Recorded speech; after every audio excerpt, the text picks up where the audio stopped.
ಹರೇ ಕೃಷ್ಣ. ಓಂ ಅಜ್ಞಾನತಿಮಿರಾಂತಸ್ಯ ಜ್ಞಾನಾಂಜನಶಲಾಕಯಾ ಚಕ್ಷುರುನ್ಮಿಲಿತಂ ಯೇನ ತಸ್ಮೈ ಶ್ರೀ ಗುರವೇ ನಮಃ. ನಮೋ ಓಂ ವಿಷ್ಣುಪಾದಾಯ ಕೃಷ್ಣಪ್ರೇಷ್ಠಾಯ ಭೂತಲೆ ಶ್ರೀಮತೆ ಭಕ್ತಿವೇದಾಂತ ಸ್ವಾಮಿನಿತಿ ನಾಮಿನೇ. ನಮಸ್ತೆ ಸಾರಸ್ವತೆ ದೇವೆ ಗೌರವಾಣಿ ಪ್ರಚಾರಿಣೆ ನಿರ್ವಿಶೇಷ ಶೂನ್ಯವಾದಿ ಪಾಶ್ಚಾತ್ಯ ದೇಶತಾರಿಣೆ. ಜಯೋ ಶ್ರೀ ಕೃಷ್ಣ ಚೈತನ್ಯ ಪ್ರಭೋ ನಿತ್ಯಾನಂದ ಶ್ರೀ ಅದ್ವೈತ ಗದಾಧರ ಶ್ರೀವಾಸಾದಿ ಗೌರ ಭಕ್ತವೃಂದ. ಹರೇ ಕೃಷ್ಣ ಕೃಷ್ಣ ಕೃಷ್ಣ ಹರೇ ಹರೇ, ಹರೇ ರಾಮ ರಾಮ ರಾಮ ಹರೇ ಹರೇ. ಶ್ರೀ ಶ್ರೀ ರಾಧಾ ಗೋವಿಂದ ಕಿ ಜೈ, ಶ್ರೀ ಶ್ರೀ ಗೌರನಿತಾಯಿ ಕಿ ಜೈ, ಶ್ರೀಲ ಪ್ರಭುಪಾದ ಕಿ ಜೈ. ನನ್ನ ಎಲ್ಲ ಶಿಕ್ಷಾ ಗುರುಗಳಿಗೆ ವಂದಿಸುತ್ತಾ ಇವತ್ತಿನ ತರಗತಿಯನ್ನು ಪ್ರಾರಂಭ ಮಾಡ್ತಾ ಇದ್ದೇವೆ. ಹರೇ ಕೃಷ್ಣ. ಎಲ್ಲ ಭಕ್ತರಿಗೂ ಹರೇ ಕೃಷ್ಣ.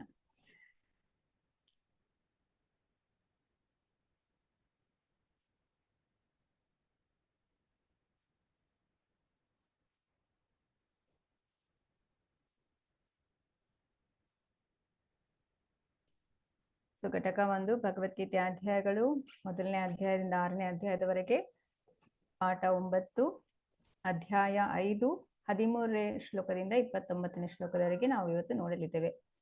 ಸೊ ನಾವು ಹಿಂದಿನ ತರಗತಿಯಲ್ಲಿ ತಿಳಿದುಕೊಂಡ್ವಿ ಕರ್ಮಿ, ಕರ್ಮ ಕಾಂಡ, ಕರ್ಮಯೋಗ, ಜ್ಞಾನ ಯೋಗ, ಧ್ಯಾನ ಯೋಗ, ಭಕ್ತಿ ಯೋಗದ ಕುರಿತಾಗಿ. ಸೊ ಈಗ ಕರ್ಮಿ ಅಂತ ಹೇಳಿದ್ರೆ ಕೆಲಸವನ್ನು ಮಾಡ್ತಾನೆ, ಅದು ಏನ್ ಫಲ ಬರುತ್ತೆ ಅದು ಅವನೇ ಅನುಭವಿಸ್ತಾನೆ ಹೇಳಿದ್ರೆ ಅವನು ಸ್ವಾರ್ಥಕ್ಕಾಗಿ ಉಪಯೋಗಿಸುವಂಥದ್ದು. ಭಗವಂತನನ್ನು ಸಂಪೂರ್ಣವಾಗಿ ಮರ್ತಿರ್ತಾನೆ. ನಂತರ ಅವನಿಗೆ ನಾವು ಅವನಿಗೆ ಸಮಸ್ಯೆ ಬಗ್ಗೆ ಹೇಳಿಕೊಟ್ಟಾಗ ಅಂತ ಹೇಳಿದ್ರೆ ಈ ಜನ್ಮ ಮೃತ್ಯು ಜರಾ ವ್ಯಾಧಿ ಇದೊಂದು ಒಂದು ಸಮಸ್ಯೆ ಆಗಿರ್ತದೆ, ಮುಖ್ಯವಾದ ಸಮಸ್ಯೆ ಆಗಿರ್ತದೆ. ನಂತರ ತ್ರಿವಿಧ ಕ್ಲೇಶಗಳ ಬಗ್ಗೆ ವಿವರಿಸಿದಾಗ ಯಾವುದೆಲ್ಲ ಆದಿ ದೈವಿಕ್, ಆದಿ ಭೌತಿಕ್, ಆಧ್ಯಾತ್ಮಿಕ್, ಆದಿ ದೈವಿಕ್ ದೇವತೆಗಳಿಂದ ಆಗಿರುವಂತ ಇಲ್ಲಿ ಒಂದು ಪ್ರಕೃತಿ ವಿಕೋಪಗಳಿರ್ಬೋದು, ಅಥವಾ ಈಗ ಆಧ್ಯಾತ್ಮಿಕ ಅಂದ್ರೆ ಒಂದು ಬಿದ್ದು ಪೆಟ್ಟು ಮಾಡಿಕೊಳ್ಳುವಂಥದ್ದು, ತನ್ನದೇ ದೇಹ ಮತ್ತು ಮನಸ್ಸಿನಿಂದ ಆಗುವಂತ ಸಮಸ್ಯೆಗಳು. ನಂತರ ಆದಿ ಭೌತಿಕ್ ಅಂತ ಹೇಳಿದ್ರೆ ಈಗ ಒಂದು ಸೊಳ್ಳೆ ಕಚ್ಚಿ, ಈಗ ಮಲೇರಿಯಾ ಮುಂತಾದ ಸಮಸ್ಯೆಗಳು ಬರುವಂಥದ್ದು.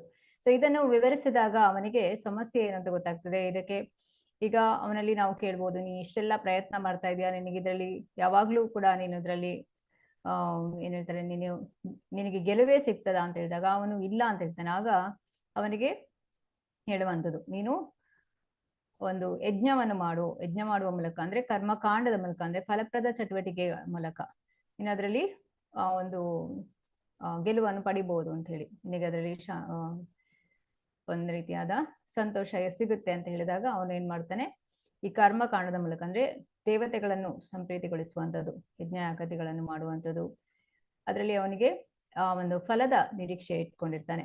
ನಂತರ ಮತ್ತೆ ಹೇಳುವಂಥದ್ದು ಏನಂತ ಹೇಳಿದ್ರೆ ಈ ಫಲದ ನಿರೀಕ್ಷೆಯನ್ನು ಬಿಟ್ಟುಬಿಡು, ಏನು ಭಗವಂತನಿಗೆ ಬಿಟ್ಬಿಡು. ಸೊ ಅದು ಕರ್ಮಯೋಗ ಅಂತ ಹೇಳಿದ್ರು. ಕರ್ಮಕಾಂಡಕ್ಕಿಂತ ಕರ್ಮಯೋಗ ಉತ್ತಮ ಅಂತ ಹೇಳಿ. ಕರ್ಮಯೋಗದಲ್ಲಿ ಹೇಗೆ ಅವನು ಕೆಲಸ ಮಾಡ್ತಾನೆ ಆದ್ರೆ ಫಲವನ್ನು ಭಗವಂತನಿಗೆ ನೀಡುವಂಥದ್ದು. ಹಾಗೆ ಕರ್ಮಯೋಗ ಮಾಡ್ತಾ ಮಾಡ್ತಾ ಭಗವಂತನ ಪ್ರೀತಿಯನ್ನು ಗಳಿಸ್ತಾನೆ.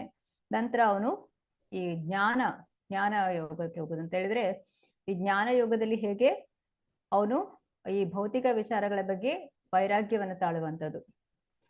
ನಂತರ ಭಗವಂತನ ಸ್ಮರಣೆಯನ್ನು ಮಾಡುವಂಥದ್ದು ಅಂತ ಹೇಳಿದ್ರೆ ಧ್ಯಾನ ಯೋಗದಲ್ಲಿ ನಿತ್ಯ ಭಗವಂತನ ಒಂದು ಚಿಂತನೆ ಮಾಡುವಂಥದ್ದು, ಭಗವಂತನ ಬಗ್ಗೆ ಯೋಚನೆ ಮಾಡುವಂಥದ್ದು, ಅದಕ್ಕೆ ಅಷ್ಟಾಂಗ ಯೋಗದ ಪರಿಚಯವನ್ನು ಮಾಡುವಂಥದ್ದು. ನಂತರ ಭಕ್ತಿ ಯೋಗದ ಕುರಿತಾಗಿ ನೋಡ್ತೇವೆ.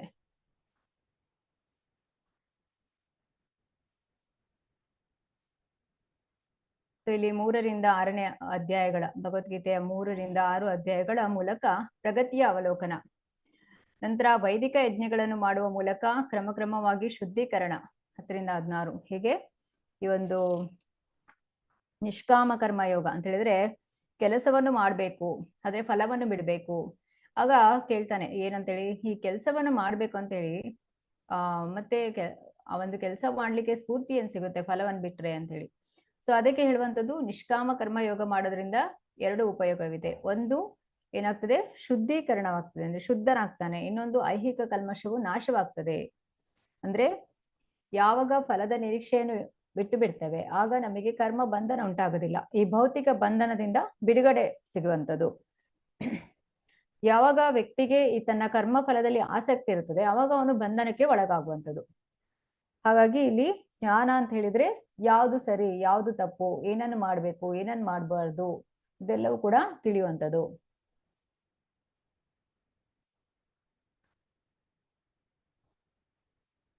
ಈಗ ಈಗ ಯಾರು ದೊಡ್ಡ ದೊಡ್ಡ ಯೋಗಿಗಳಿರ್ತಾರೆ ಅವರಿಗೆ ಕೂಡ ಕರ್ಮ ಯಾವುದು ಅಕರ್ಮ ಯಾವುದು ಅಂತ ಅದರ ನಡುವಿನ ವ್ಯತ್ಯಾಸ ತಿಳಿಯೋದಿಲ್ಲ. ಆದ್ರೆ ನಿಷ್ಕಾಮ ಕರ್ಮ ಯೋಗ ಯಾರು ಮಾಡ್ತಾರೆ ಅವರಿಗೆ ತಿಳಿಯುತ್ತೆ. ಆ ಜ್ಞಾನವನ್ನು ಬೆಳೆಸಿಕೊಂಡು ಅವರು ಆ ಒಂದು ದಾರಿಯಲ್ಲಿ ಹೋಗ್ತಾರೆ. ಹಾಗೆ ಹೋದಾಗ ಅವರು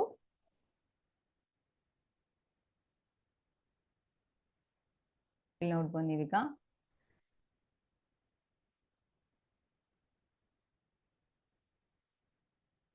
ನಿಷ್ಕಾಮ ಕರ್ಮ ಇದನ್ನು ಮಾಡೋದ್ರಿಂದ ಅವನು ಜ್ಞಾನಿ ಆಗ್ತಾನೆ. ಹೇಳಿದ್ರೆ ಅವನಿಗೆ ತಿಳಿಯುತ್ತೆ ಈಶ್ವರ, ಜೀವ ಮತ್ತು ಪ್ರಕೃತಿ ಇದರ ನಡುವಿನ ಸಂಬಂಧವೇನು ಅಂತ ಅವನು ತಿಳಿತಾನೆ. ನಂತರ ಈ ಜ್ಞಾನವನ್ನು ಪಡೆದವನು ಹೇಗಿರ್ತಾನೆ, ಅವನು ಯಾವ ರೀತಿಯಾಗಿ ನಡೆದುಕೊಳ್ತಾನೆ ಇದನ್ನ ನಾವು 17ರಿಂದ 26ನೇ ಶ್ಲೋಕದಲ್ಲಿ ನೋಡ್ತೇವೆ.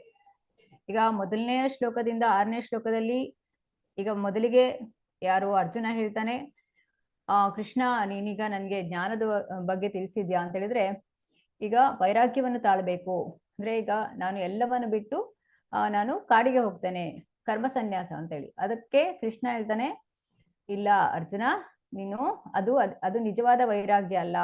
ನೀನು ಕ್ಷತ್ರಿಯನಾಗಿದ್ಯಾ, ನೀನೇನ್ ಮಾಡ್ಬೇಕು, ಯುದ್ಧ ಮಾಡ್ಬೇಕು. ಕ್ಷತ್ರಿಯನ ಧರ್ಮ ಏನಾಗಿರ್ತದೆ, ಯುದ್ಧ ಮಾಡುವಂಥದ್ದು. ನೀನು ಕರ್ಮ ಯೋಗ ಮಾಡ್ಬೇಕು, ಅಂದ್ರೆ ನೀನು ಕೆಲಸ ಮಾಡ್ಬೇಕು ಆದ್ರೆ ಫಲವನ್ನು ನನಗೆ ಬಿಟ್ಬಿಡು ಅಂತ ಹೇಳ್ತಾನೆ. ಸೊ ಹಾಗಾಗಿ ಕರ್ಮ ಸನ್ಯಾಸಕ್ಕಿಂತ ಕರ್ಮಯೋಗ ಉತ್ತಮ ಅಂತ ಹೇಳ್ತಾರೆ. ನಂತರ ನಿಷ್ಕಾಮ ಕರ್ಮಯೋಗ ಅಂತ ಹೇಳಿದ್ರೆ ಫಲವನ್ನು ಬಿಟ್ಟು ಬಿಡುವಂಥದ್ದು, ಫಲದ ನಿರೀಕ್ಷೆಯನ್ನು ಇಟ್ಕೊಳ್ಳಿಕ್ಕಿಲ್ಲ.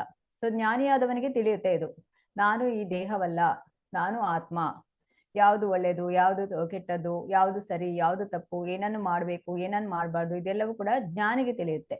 ನಂತರ ಅವನು ಈ ಭಗವಂತ, ಜೀವಿ ಮತ್ತು ಪ್ರಕೃತಿ ನಡುವಿನ ಸಂಬಂಧ ಏನು ಅಂತ ತಿಳಿಯುವಂಥದ್ದು. ಇದು 7ರಿಂದ 12 ನಿಷ್ಕಾಮ ಕರ್ಮ ಮತ್ತು ಯೋಗಿ ಜ್ಞಾನಿಯ ಕುರಿತಾಗಿ ಇದ್ರೆ, ಅಂದ್ರೆ ಇದು 5ನೇ ಅಧ್ಯಾಯದ 7ನೇ ಶ್ಲೋಕದಿಂದ 12ನೇ ಶ್ಲೋಕದಲ್ಲಿ ನೋಡಿದ್ರೆ, ಇನ್ನು 5ನೇ ಅಧ್ಯಾಯದಿಂದ 13ನೇ ಶ್ಲೋಕದಿಂದ 16ನೇ ಶ್ಲೋಕದಲ್ಲಿ ಇದು ಭಗವಂತ, ಜೀವಿ ಮತ್ತು ಪ್ರಕೃತಿ ನಡುವಿನ ಸಂಬಂಧ ಕುರಿತಾಗಿ ನೋಡಲಿದ್ದೇವೆ. ಮತ್ತು 17ರಿಂದ 26ನೇ ಶ್ಲೋಕದಲ್ಲಿ ಜ್ಞಾನಿಯ ದೃಷ್ಟಿ, ಅಂದ್ರೆ ಹೇಗೆ ನಡೆದುಕೊಳ್ತಾನೆ ಜ್ಞಾನವನ್ನು ಗಳಿಸಿದವನು, ಅವನು ಯಾವ ರೀತಿಯಾಗಿ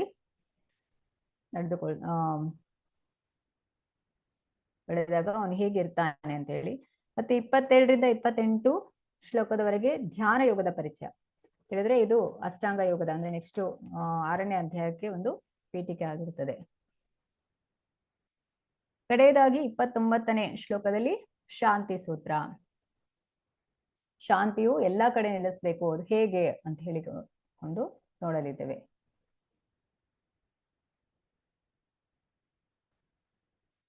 ಹಾಗೆ ಇಲ್ಲಿ ಒಂದು ವಿಚಾರಗಳು ನಾವು ಕಳೆದ ಒಂದು ತರಗತಿಯಲ್ಲಿ ನೋಡಿದ್ವಿ.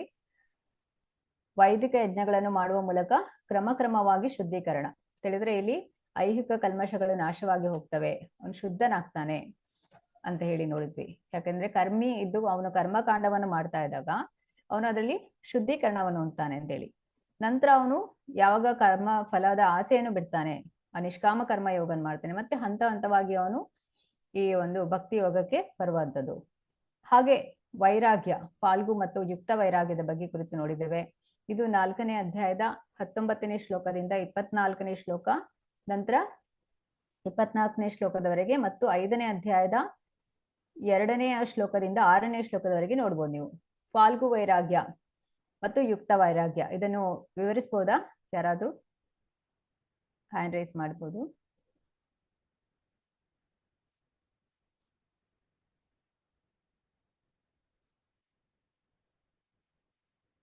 ಫಾಲ್ಗು ವೈರಾಗ್ಯ ಮತ್ತು ಯುಕ್ತ ವೈರಾಗ್ಯ ನಾವು ಕಳೆದ ತರಗತಿಯಲ್ಲಿ ನೋಡಿದ್ವಿ.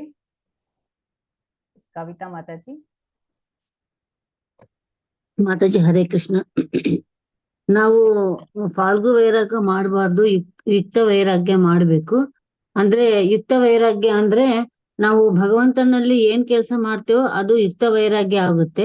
ಫಾಲ್ಗು ವೈರಾಗ್ಯ ಅಂದ್ರೆ ನಮಗೆ ಅದು ಆಧ್ಯಾತ್ಮಿಕ ಜಗತ್ತಿಗೆ ಕರ್ಕೊಂಡು ಹೋಗಲ್ಲ ಮಾತಾಜಿ. ಓಕೆ, ಬೇರೆ ಯಾರಾದ್ರು? ಅನಂತ ಕುಲಕರ್ಣಿ. ಹರೇ ಕೃಷ್ಣ ಮಾತಾಜಿ. ಹರೇ ಕೃಷ್ಣ. ಯುಕ್ತ ವೈರಾಗ್ಯ ಇದು ಭಗವಂತನ ಇಂದ್ರಿಯ ತೃಪ್ತಿಗೋಸ್ಕರ ಮಾಡುವುದು. ಫಲ್ಗು ವೈರಾಗ್ಯ ಅಂದ್ರೆ ಅದ್ರ ಅಪೋಸಿಟ್ ಆಗುತ್ತೆ.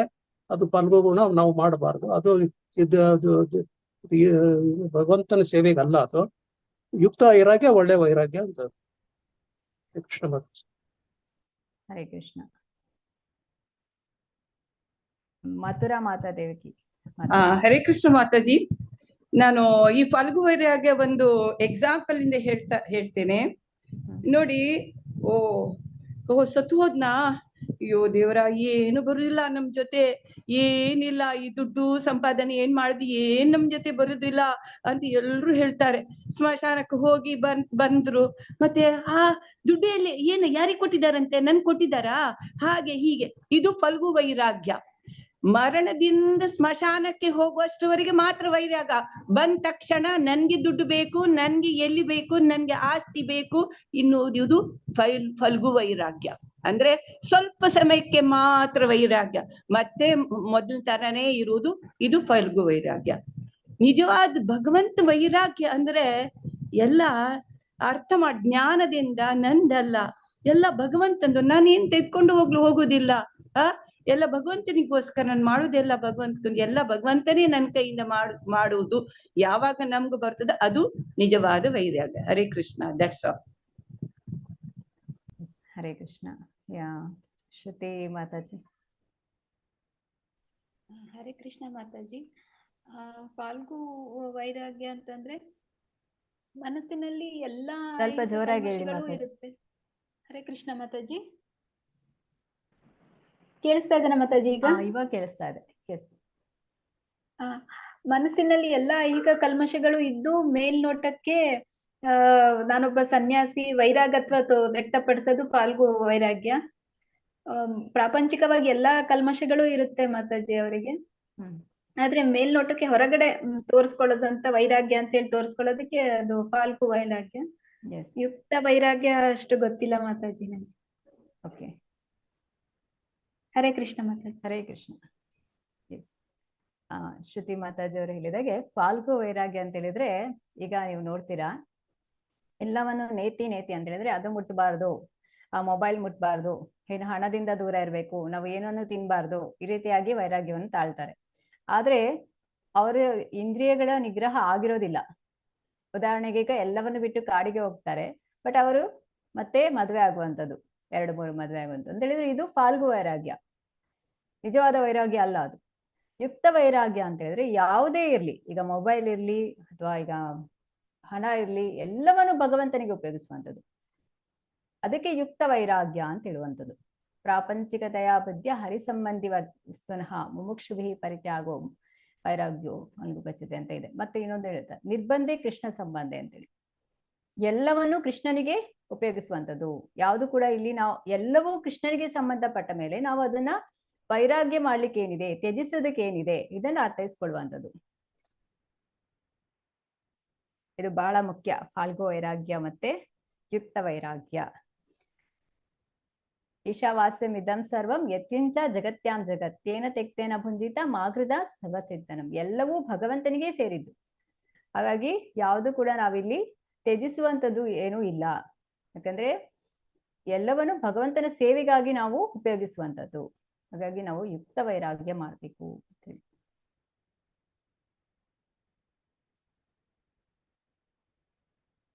ಸೊ ಇದೊಂದು ಪಾಠ 5ರ ವೀಕ್ಷಣೆಯನ್ನು ನಾವು ನೋಡಿದ್ವಿ.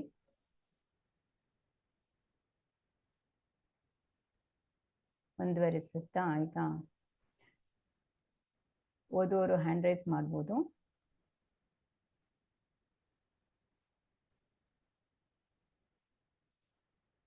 ಕಾವ್ಯ ಮಾತಾಜಿ. ಹರೇ ಕೃಷ್ಣ ಮಾತಾಜಿ. ಹರೇ ಕೃಷ್ಣ. ಸಂಕಟಕ್ಕೆ ಕಾರಣ.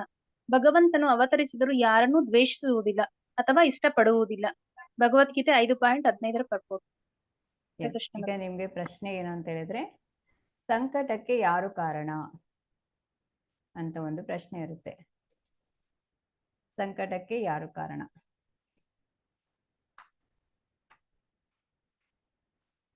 ಈಗ ಓಪನ್ ಅನ್ಮ್ಯೂಟ್ ಆಗಿದೆ, ಒಬ್ಬೊಬ್ರೆ ಹೇಳ್ಬೋದು. ಈಗ ನಮಗೆ ಕಷ್ಟಗಳು ಬರುತ್ತೆ, ಇದಕ್ಕೆ ಕಾರಣ ಯಾರು? ಹರೇ ಕೃಷ್ಣ ಮಾತಾಜಿ. ಸಂಕಟಕ್ಕೆ ನಾವೇ ಕಾರಣ.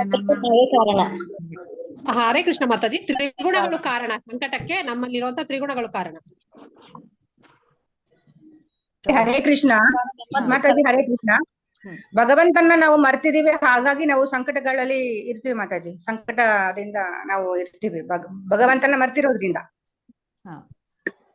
ಮತ್ತೆ ಬೇರೆ ಹರೇ ಕೃಷ್ಣ ಮಾತಾಜಿ. ಹರೇ ಕೃಷ್ಣ. ಜೀವಿ ತಾನು ಮಾಡುವಂತಹ ಕರ್ಮಗಳಿಗೆ ತಾನೇ ಹೊಣೆ ಮಾತಾಜಿ. ಕೃಷ್ಣ ಮಾತಾಜಿ. ದುಃಖಾಲಯ ಅಶಾಶ್ವತ ಏಕ ಪ್ರಪಂಚ, ಇದರಲ್ಲಿ ಎಲ್ರೂನು ಸಂಕಟದಲ್ಲೇ ಇದ್ದಾರೆ. ಯಾರಿಗೂ ಒಂದು ಒಳ್ಳೆ ಹ್ಯಾಪಿಯಾಗಿ ಯಾರು ಇಲ್ಲ. ಅದು ಆನಂದ ಸಿಗ್ಬೇಕಂದ್ರೆ ನಾವು ಭೌತಿಕ ಲೋಕಕ್ಕೆ ಹೋಗ್ಬೇಕು, ಆಧ್ಯಾತ್ಮಿಕ ಲೋಕಲ್ಲಿ ಹೋಗ್ಬೇಕು. ಭೌತಿಕದಲ್ಲಿ ಎಲ್ಲಾನು ಕಷ್ಟನೇ. ಹರೇ ಕೃಷ್ಣ ಮಾತಾಜಿ. ಹರೇ ಕೃಷ್ಣ. ಸಂಕಟಕ್ಕೆ ನಮ್ದು ಐಹಿಕ ಮೋಹವೇ ಕಾರಣ. ಮೋಹವೇ ನಮ್ಮ ಸಂಕಟಕ್ಕೆ ಕಾರಣ ಮಾತಾಜಿ. ಐಹಿಕ ಪ್ರಪಂಚದಲ್ಲಿ ನಾವಿದ್ದು ಲೌಕಿಕವಾಗಿ ನಾವು ಎಲ್ಲ ಯೋಚಿಸುತ್ತೇವೆ, ಹಾಗಾಗಿ ಅದೇ ಮೋಹವೇ ನಮ್ಮ ಸಂಕಟಕ್ಕೆ ಕಾರಣ ಅಂತ ನಾನು ಹೇಳ್ತೀನಿ ಮಾತಾಜಿ. ಮತ್ತೆ ಮಾತಾಜಿ ಹಿಂದಿನ ಜನ್ಮದಲ್ಲಿ ಯಾವ ಕರ್ಮ ಮಾಡಿರ್ತೀವೋ ಆ ರೀತಿನೂ ಆಗ್ತದ ಮಾತಾಜಿ. ನಮ್ಮ ಕರ್ಮಾನುಸಾರ ನಮಗೆ ಸಿಗುವಂತದ್ದು ಒಳ್ಳೆ. ಹರೇ ಕೃಷ್ಣ ಮಾತಾಜಿ. ಹರೇ ಕೃಷ್ಣ ಮಾತಾಜಿ. ಹೇಳಿ ಮಾತಾಜಿ. ನಮ್ ಸಂಕಟಕ್ಕೆ ನಾವೇ ಕಾರಣ ಇದೀವಿ ಮಾತಾಜಿ. ನಮ್ಮಲ್ಲಿ ಇರೋದಂತ ಬಿಟ್ಟು ನಾವು ಬೇರೆಯವ್ರನ್ನ ನೋಡಿ ಅದರ ಬದಲು ಸಂಕಟ ಪಟ್ಟಿವಿ, ಅದ್ರ ನಮ್ಮಲ್ಲಿ ಇರುವಂತದ್ದನ್ನ ಅಲ್ಲ ಮಾತಾಜಿ. ಅದಕ್ಕೆ ನಮಗೆ ದುಃಖ ಹೆಚ್ಚಿದೆ, ಮತ್ತೊಂದು ಏನು ಬೇರೆ ಇದ್ರೆ ಇಲ್ಲ. ನಮ್ಮಲ್ಲಿ ಯಾವ್ದಿದೆ ಅದನ್ನ ನಾವು ನೋಡೋದೇ ಇಲ್ಲ. ಈಗ ನಾ ಏನ್ ಮಾಡ್ತೀನಿ ನಮ್ದಿಲ್ಲ, ಅವ್ರು ಏನ್ ಮಾಡ್ತಾನ ಅದನ್ನೇ ನೋಡ್ತಾ ಇರ್ತೀವಿ. ಅದಕ್ಕೆ ನಮಗೆ ಸಂಕಟ ಹೆಚ್ಚು ಮಾತಾಜಿ, ದುಃಖ ಹೆಚ್ಚಿದೆ ಮಾತಾಜಿ. ಹರೇ ಕೃಷ್ಣ ಮಾತಾಜಿ. ಭಗವಂತ ನಮ್ಗೆ ಫ್ರೀ ವಿಲ್ ಕೊಟ್ಟಿದ್ದಾನೆ. ಆ ಫ್ರೀ ವಿಲ್ ಕೊಟ್ಟಿದ್ದನ್ನ ಅದನ್ನ ದುರುಪಯೋಗ ಪಡಿಸಿ ನಾವು ಭಗವಂತನನ್ನು ಮರೆತು ನಮ್ಮ ಇಂದ್ರಿಯ ಭೋಗಕ್ಕೆ ಹೋದ್ರೆ ಅದು ಯಾರ್ದು ತಪ್ಪು? ನಮ್ದೇ ತಪ್ಪು ಅಷ್ಟೇ. ಅಥವಾ ಭಗವಂತ ದೇಶದಲ್ಲಿ ಏನ್ ಮಾಡುದಿಲ್ಲ. ಹರೇ ಕೃಷ್ಣ ಮಾತಾಜಿ. ನಾವೊಂದು ಬಾಲನ್ನು ಹೇಗೆ ಗೋಡೆಗೆ ಬಿಸಾಡಿ ಅದು ಹಿಂದಕ್ಕೆ ಬರುತ್ತದೆಯೋ ಹಾಗೆ ನಾವು ಮಾಡಿದ ಪಾಪ ಕರ್ಮ ನಮ್ಮನ್ನ ಬಿಡುವುದಿಲ್ಲ. ಅದೇ ನಮ್ಗೆ ರಿಟರ್ನ್ ಸಿಗುತ್ತೆ. ಹರೇ ಕೃಷ್ಣ ಮಾತಾಜಿ. ನಮ್ಮಲ್ಲಿರೋ ಅಜ್ಞಾನನೂ ಕಾರಣ ಮಾತಾಜಿ ನಮ್ಮ ಸಂಕಟಕ್ಕೆ. ನಮ್ಗೆ ಜ್ಞಾನ ಅನ್ನೋದಿರೋದಿಲ್ಲ, ಯಾವ್ದನ್ನ ಆಯ್ಕೆ ಮಾಡ್ಕೊಬೇಕು, ನಿಜವಾದ ಸಂತೋಷ ಯಾವ್ದ್ರಲ್ಲಿದೆ, ತೃಪ್ತಿ ಯಾವ್ದ್ರಲ್ಲಿದೆ ಅಂತ. ಸೊ ಅಜ್ಞಾನದಿಂದ ಸಂಕಟಕ್ಕೆ ಒಳಗಾಗ್ತೀವಿ ಯಾವಾಗ್ಲೂ.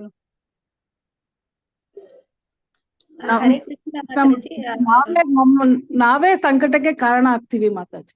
ನಮ್ಮ ಸಂಕಟಕ್ಕೆ ನಾವೇ ಕಾರಣ ಆಗ್ತೀವಿ ಮಾತಾಜಿ. ಹರೇ ಕೃಷ್ಣ ಮಾತಾಜಿ. ಈ ಜೀವಿ ಇದು ದೇಹನೇ ತಾನು ಅಂತ ಹೇಳಿ ಅನ್ಕೊಂಡಿರೋದ್ರಿಂದ ಈ ಪ್ರಪಂಚದಲ್ಲಿ ಅವನು ಭ್ರಮೆಗೆ ಒಳಗಾಗೋದ್ರಿಂದ ದುಃಖದಲ್ಲಿ ಮುಳುಗಿರ್ತಾನೆ ಯಾವಾಗ್ಲೂನು. ಅದೇ ನಮ್ಗೆ ಸಂಕಟಕ್ಕೆ ಮೂಲ ಕಾರಣನೇ ದೇಹನೇ ತಂದು ನಾನ್ ಆತ್ಮ ಅಲ್ಲ, ದೇಹ ಇದು ಎಲ್ಲಾನು ನಂದೇ ಅಂತಂದು ಭಗವಂತನ ಮರ್ತಿರ್ತಾರೆ, ಭ್ರಮೆಗೆ ಒಳಗಾಗ್ತಾನೆ. ಹಾಗಾಗಿ ಹೆಚ್ಚು ಸಂಕಟ ದುಃಖಕ್ಕೆ ಒಳಪಡ್ತಾನೆ. ಭಯ ಶೋಕ ರಾಗ ಈ ಒಂದು ಕಾರಣದಿಂದ ಬಹಳಷ್ಟು ಸಂಕಟ ಪಡ್ತಾನೆ. ಧನ್ಯವಾದಗಳು, ಎಲ್ಲರೂ ಚೆನ್ನಾಗಿ ಹೇಳಿದ್ದೀರಾ. ಈಗ ನೋಡೋಣ ಪ್ರಭುಪಾದರು ಏನ್ ಹೇಳ್ತಾರೆ. ಈಶ್ವರ ಪರಮ ಕೃಷ್ಣ ಸಚ್ಚಿದಾನಂದ ವಿಗ್ರಹ ಅನಾದಿರಾದಿರ್ ಗೋವಿಂದ ಸರ್ವ ಕಾರಣ ಕಾರಣ. ಇದೇನಿದು? ಭಗವಂತ ಹೇಳ್ತಾನೆ ಏನಂತ? ಎಲ್ಲಾ ಕಾರಣಗಳಿಗೂ ಕಾರಣ ಅಂತ ಹೇಳಿ, ಭಗವಾನ್ ಶ್ರೀಕೃಷ್ಣನೇ ಕಾರಣ ಅಂತ ಹೇಳಿ, ಹೌದಾ? ಆದ್ರೆ ನಮ್ಮ ಕಷ್ಟಗಳಿಗೆ ಅವನು ಕಾರಣ ಅಲ್ಲ, ನಾವೇ ಕಾರಣ. ಇದನ್ನ ಭಗವದ್ಗೀತೆಯಲ್ಲಿ ಭಗವಂತ ಹೇಳ್ತಾನೆ 15ನೇ ಶ್ಲೋಕದಲ್ಲಿ ಏನಂತ? ನಾನು ಯಾರನ್ನು ದ್ವೇಷಿಸುವುದಿಲ್ಲ ಮತ್ತು ಯಾರ ಮೇಲೂ ವಿಶೇಷವಾದ ಪ್ರೀತಿ ಇರುವುದಿಲ್ಲ, ಎಲ್ಲರನ್ನೂ ನಾನು ಸಮಾನಾಗಿ ಕಾಣ್ತೇನೆ ಅಂತೇಳಿ ಭಗವಂತ ಇಲ್ಲಿ ಹೇಳ್ತಾ ಇದ್ದಾನೆ. ಹಾಗಾದ್ರೆ ನಮ್ಮ ಕಷ್ಟಗಳಿಗೆ ಯಾರು ಕಾರಣ? ಸೊ ಇಲ್ಲಿ ಕರ್ಮವನ್ನು ಮಾಡ್ಬೇಕು ಅಂತೇಳಿ ಇಚ್ಛೆ ಆಗ್ತದೆ ಯಾರಿಗೆ? ಜೀವಿಗೆ. ಸೊ ಅವನು ವ್ಯಕ್ತಿಯು ಕರ್ಮವನ್ನು ಮಾಡ್ತಾನೆ, ಆ ಕರ್ಮ ಬಂಧನಕ್ಕೆ ಒಳಗಾಗ್ತಾನೆ. ಈಗ ಭಗವಂತನಿಗೆ ಒಂದು ಇಚ್ಛೆ ಇರುತ್ತೆ, ಆದ್ರೆ ಭಗವಂತನ ಇಚ್ಛೆಯ ವಿರುದ್ಧ ಹೋಗುವಂಥದ್ದು, ನಮ್ಮ ಇಚ್ಛೆಯ ಪ್ರಕಾರ ನಾವು ಮಾಡುವಂಥದ್ದು. ಅದರಿಂದ ಏನಾಗ್ತದೆ? ಕರ್ಮ ಬಂಧನಕ್ಕೆ ಒಳಗಾಗ್ತವೆ. ಅಂದ್ರೆ ಆ ಒಂದು ಏನು ಫಲ ಬರುತ್ತೆ ಅದನ್ನೇ ನಮ್ಗೆ ಈ ಒಂದು ದುಃಖಕ್ಕೆ ಕಾರಣವಾಗ್ತದೆ. ಹಾಗಾಗಿ ಇಲ್ಲಿ ನಾವು ತಿಳಿಬೇಕಾಗಿರೋದು ಏನು ಅಂತ ಹೇಳಿದ್ರೆ,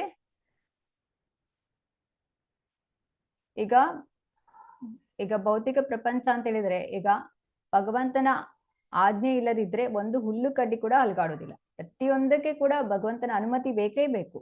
ಇಲ್ಲಿ ನಾವು ಭಗವಂತನನ್ನು ಫೋರ್ಸ್ ಮಾಡುವಂಥದ್ದು, ನಾನು ಈ ಕೆಲಸ ಮಾಡ್ಲೇಬೇಕು, ನನ್ಗೆ ಅನುಮತಿ ಕೊಡು, ನನಗೆ ಅದೇ ಬೇಕೇ ಬೇಕು ಅಂತ ಹೇಳಿ. ಈ ರೀತಿಯಾಗಿ ಅಲ್ಲಿ ಭಗವಂತ ಹೇಳ್ತಾನೆ, ಇಲ್ಲ ನಿನಗೆ ಬೇಡ ಅದಂತ. ಅದು ಕೂಡ ನಾವು ಕೇಳೋ ಕಾರಣ ನಾವೇ ಇದನ್ನು ಅದರ ಫಲವನ್ನು ಅನುಭವಿಸ್ಲಿಕ್ಕೆ ನಾವೇ ರೆಡಿ ಇರ್ಬೇಕು ಅಂತ ಹೇಳಿ. ಇದಕ್ಕೆ ಭಗವಂತ ಕಾರಣ ಅಲ್ಲ. ಹೇಗೆ ಅಂತ ಇದಕ್ಕೆ ಉದಾಹರಣೆಯಾಗಿ ನೋಡುದಾದ್ರೆ, ಈಗ ಮಳೆ ಬರುವಾಗ ಕಳೆ ಗಿಡಗಳು ಬೆಳೆಯುತ್ತವೆ, ಹಾಗೆ ಒಳ್ಳೆ ಗಿಡಗಳು ಕೂಡ ಬೆಳೆಯುತ್ತವೆ. ಸೊ ಇದಕ್ಕೆ ಮಳೆ ಕಾರಣ ಅಲ್ಲ. ಮಳೆ ಈಗ ಗಿಡ ಬೆಳೆಯುವುದಕ್ಕೆ ಮಳೆ ಕಾರಣ ಇರ್ಬೋದು. ಈಗ ಮಳೆ ಇಲ್ದೇನೆ ಗಿಡ ಬೆಳೆಯೋದಕ್ಕೆ ಸಾಧ್ಯ ಇಲ್ಲ. ಆದ್ರೆ ಅದು ಕಳೆ ಗಿಡ ಬೆಳೆಯುತ್ತಾ, ಒಳ್ಳೆ ಗಿಡ ಬೆಳೆಯುತ್ತಾ, ಅದಕ್ಕೆ ಮಳೆ ಕಾರಣ ಅಲ್ಲ. ಹಾಗೆ ಇಲ್ಲಿ ಭಗವಂತನಿಗೆ ಯಾವುದೇ ಕರ್ಮದ ಲೇಪ ಇರೋದಿಲ್ಲ. ಅಂದ್ರೆ ಮಳೆ ಹೇಗೆ ಒಂದು ಅವಕಾಶವನ್ನು ಕೊಡುತ್ತೆ, ಅದೇ ರೀತಿ ಭಗವಂತ ನಮಗೆ ಈ ಒಂದು ಕರ್ಮ ಮಾಡ್ಲಿಕ್ಕೆ ಒಂದು ವಾತಾವರಣವನ್ನು ಸೃಷ್ಟಿ ಮಾಡ್ತಾನೆ. ಅದನ್ನ ನಾವಿಲ್ಲಿ ಅರ್ಥ ಮಾಡಿಕೊಳ್ಳುವಂಥದ್ದು. ಹಾಗೆ ಇಲ್ಲಿ ಭಗವಂತ ಏನ್ ಮಾಡ್ತಾನೆ ಅಂದ್ರೆ, ನಾವು ಈ ಗುಣಗಳಿಗೆ ಅನುಸಾರವಾಗಿ ನಾವು ಕೆಲಸವನ್ನು ಮಾಡುವಂಥದ್ದು. ಅಂದ್ರೆ ನಮಗೆ ಇಲ್ಲಿ ಸ್ವಾತಂತ್ರ್ಯವನ್ನು ಕೊಟ್ಟಿದ್ದಾನೆ ಭಗವಂತ. ಹಾಗಾಗಿ ಇಲ್ಲಿ ಭಗವಂತ ಹೇಳುವಂಥದ್ದು, ನಾನು ಯಾರನ್ನು ದ್ವೇಷಿಸುವುದಿಲ್ಲ, ಯಾರನ್ನು ಇಷ್ಟಪಡುವುದೂ ಇಲ್ಲ. ಆದ್ರೆ ಭಗವಂತ ಭಕ್ತನನ್ನು ತುಂಬಾ ಇಷ್ಟಪಡ್ತಾನೆ.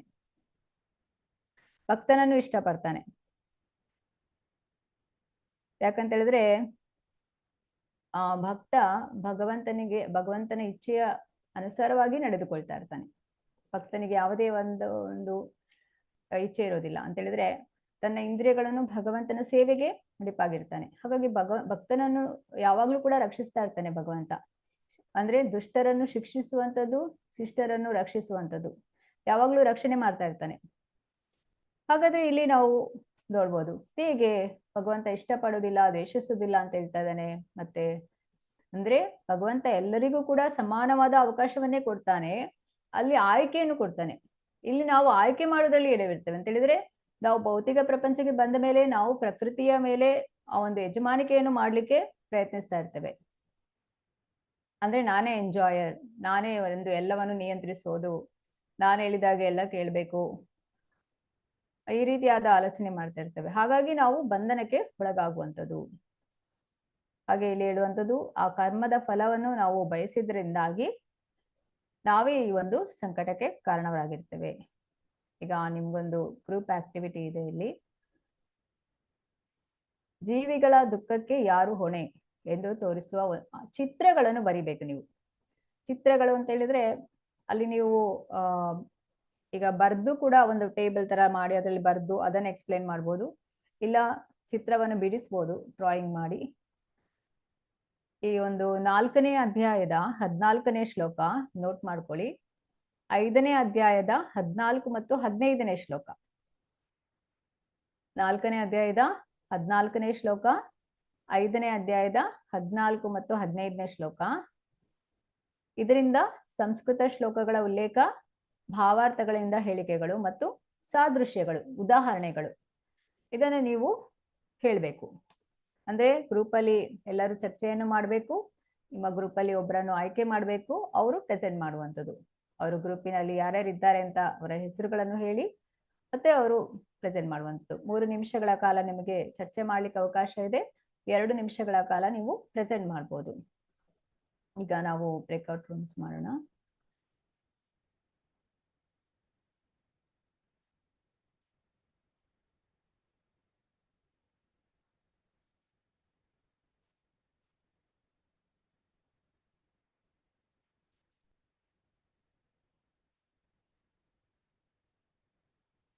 ಓಕೆ, 6 ಬ್ರೇಕ್ಔಟ್ ರೂಮ್ ಮಾಡೋಣ.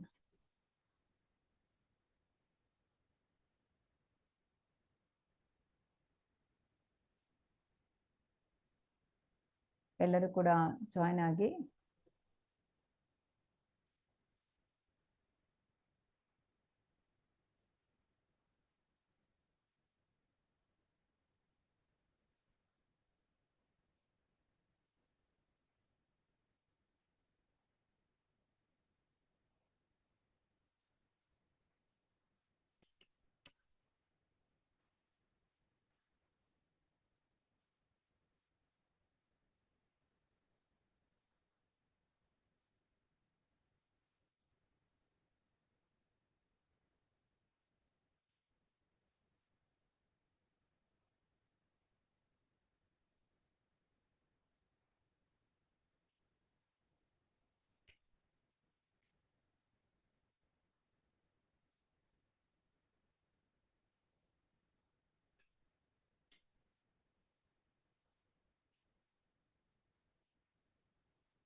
ಶೋಭಾ ಮಾತಾಜಿ ಹರೇ ಕೃಷ್ಣ.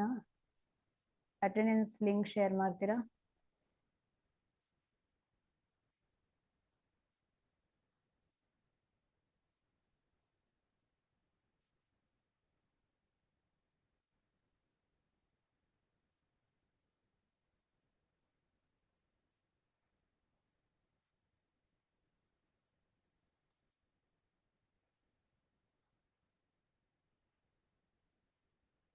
ಎಸ್ ಮಾತಾಜಿ ಅವರು ಅಟೆಂಡೆನ್ಸ್ ಲಿಂಕ್ ಶೇರ್ ಮಾಡಿದ್ದಾರೆ, ಎಲ್ಲರೂ ಕೂಡ ಅಟೆಂಡೆನ್ಸ್ ಕೊಡಿ.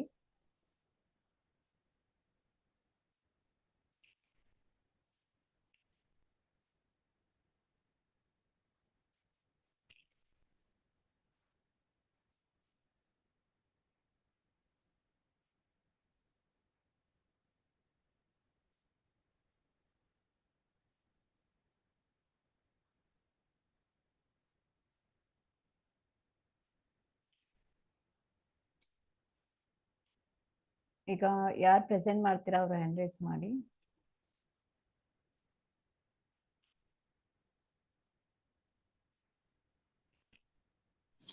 ಹರೇ ಕೃಷ್ಣ. ಪಲ್ಲವಿ ಮಾತಾಜಿ. ಹರೇ ಕೃಷ್ಣ ಮಾತಾಜಿ. ಮಾತಾಜಿ ಈ ತರ ಚಿತ್ರ ಬಿಟ್ಟಿದ್ದೀನಿ ಮಾತಾಜಿ. ಒಂದ್ ನಿಮಿಷ. ತಾಯಿ, ಮಗು ಮತ್ತೆ ಅಂಗಡಿ ಮನೆ ಮಾತಾಜಿ. ಇಲ್ಲಿ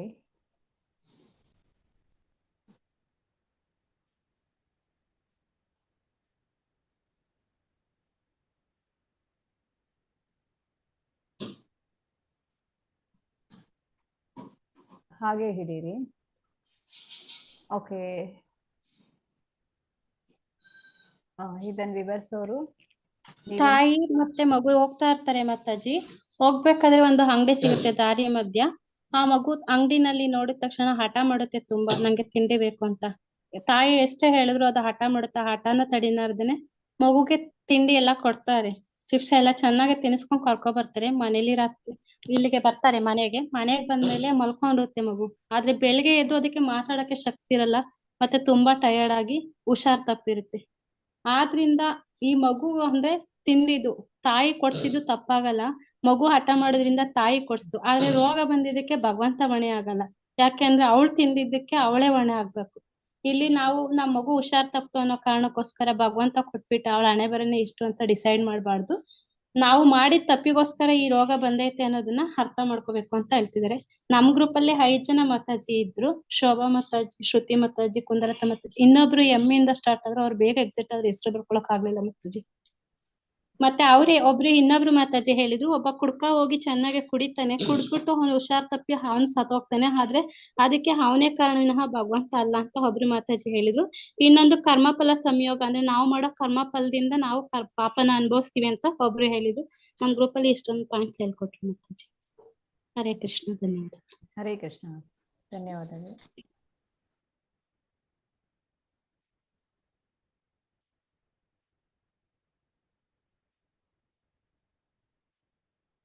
ಪ್ರವೀಣ ಮಾತಾಜಿ. ಹರೇ ಕೃಷ್ಣ ಮಾತಾಜಿ. ವಿಡಿಯೋ ಆನ್ ಮಾಡಿಲ್ಲ. ಆ ಪಿಕ್ಚರ್ ಪದ್ಮಿನಿ ಮಾತಾಜಿ ತೋರಿಸ್ತಾರೆ ಅಂತ ಹೇಳಿದ್ರು. ಪದ್ಮಿನಿ ಅಥವಾ ಇವರು ಕೇಶವ ಪ್ರಭುಜಿ ಹ್ಯಾಂಡ್ ರೈಸ್ ಮಾಡ್ಲಿಲ್ಲ ಮಾತಾಜಿ? ಇಲ್ಲ. ಓ, ಪಿಕ್ಚರ್ ನಾನಂತೆ ಮಾಡ್ಲಿಲ್ಲ. ಅದು ಒಂದ್ ನಿಮಿಷ ಮಾಡ್ತೀನಿ. ಕೇಶವ ಪ್ರಭುಜಿ ಮಾಡಿದಾರ ತೋರಿಸಿದ್ರ? ಈಗ ಮಾಡಿದ್ರು. ಹರೇ ಕೃಷ್ಣ ಮಾತಾಜಿ. ಹರೇ ಕೃಷ್ಣ. ಅದ ಎಕ್ಸ್ಪ್ಲೈನ್ ಅವರು ಪ್ರವೀಣ ಮಾತಾಜಿ ಅವ್ರು ಮಾಡ್ತಾರಂತೆ. ನಾನು ಪಿಕ್ಚರ್ ತೋರಿಸ್ತಾ ಇದ್ದೀನಿ. ಏನಂದ್ರೆ ಅದೇ ಭೌತಿಕ ಪ್ರಪಂಚದಲ್ಲಿ ಜೀವಿಗಳ ದುಃಖಕ್ಕೆ ಯಾರು ಕಾರಣ ಅಂದ್ರೆ ಇವೆಲ್ಲರೂ ಡಿಸ್ಕಸ್ ಮಾಡ್ಕೊಂಡಿದೀವಿ ನಾವು. ಒಂದ್ ನಿಮಿಷ ನಾನು ತೋರಿಸ್ತೀನಿ.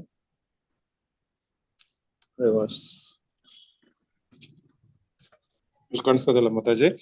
ಈಗ ಭೌತಿಕ ಪ್ರಪಂಚದಲ್ಲಿ ಇಂದ್ರಿಯ ಸುಖಗಳಿಗೋಸ್ಕರ ನಾವು ಭೌತಿಕ ಎಲ್ಲ ಮೆಟೀರಿಯಲಿಸ್ಟಿಕ್ ಆಸೆಗಳು, ಭೌತಿಕ ಆಸೆಗಳು ಇದಾಗಿದೆ ಅನ್ಸುತ್ತೆ. ಏನ್ ಮಾತಾಜಿ? ಉಲ್ಟಾ ಆಗಿದೆ. ಉಲ್ಟಾ ಆಗಿದೆಯಾ?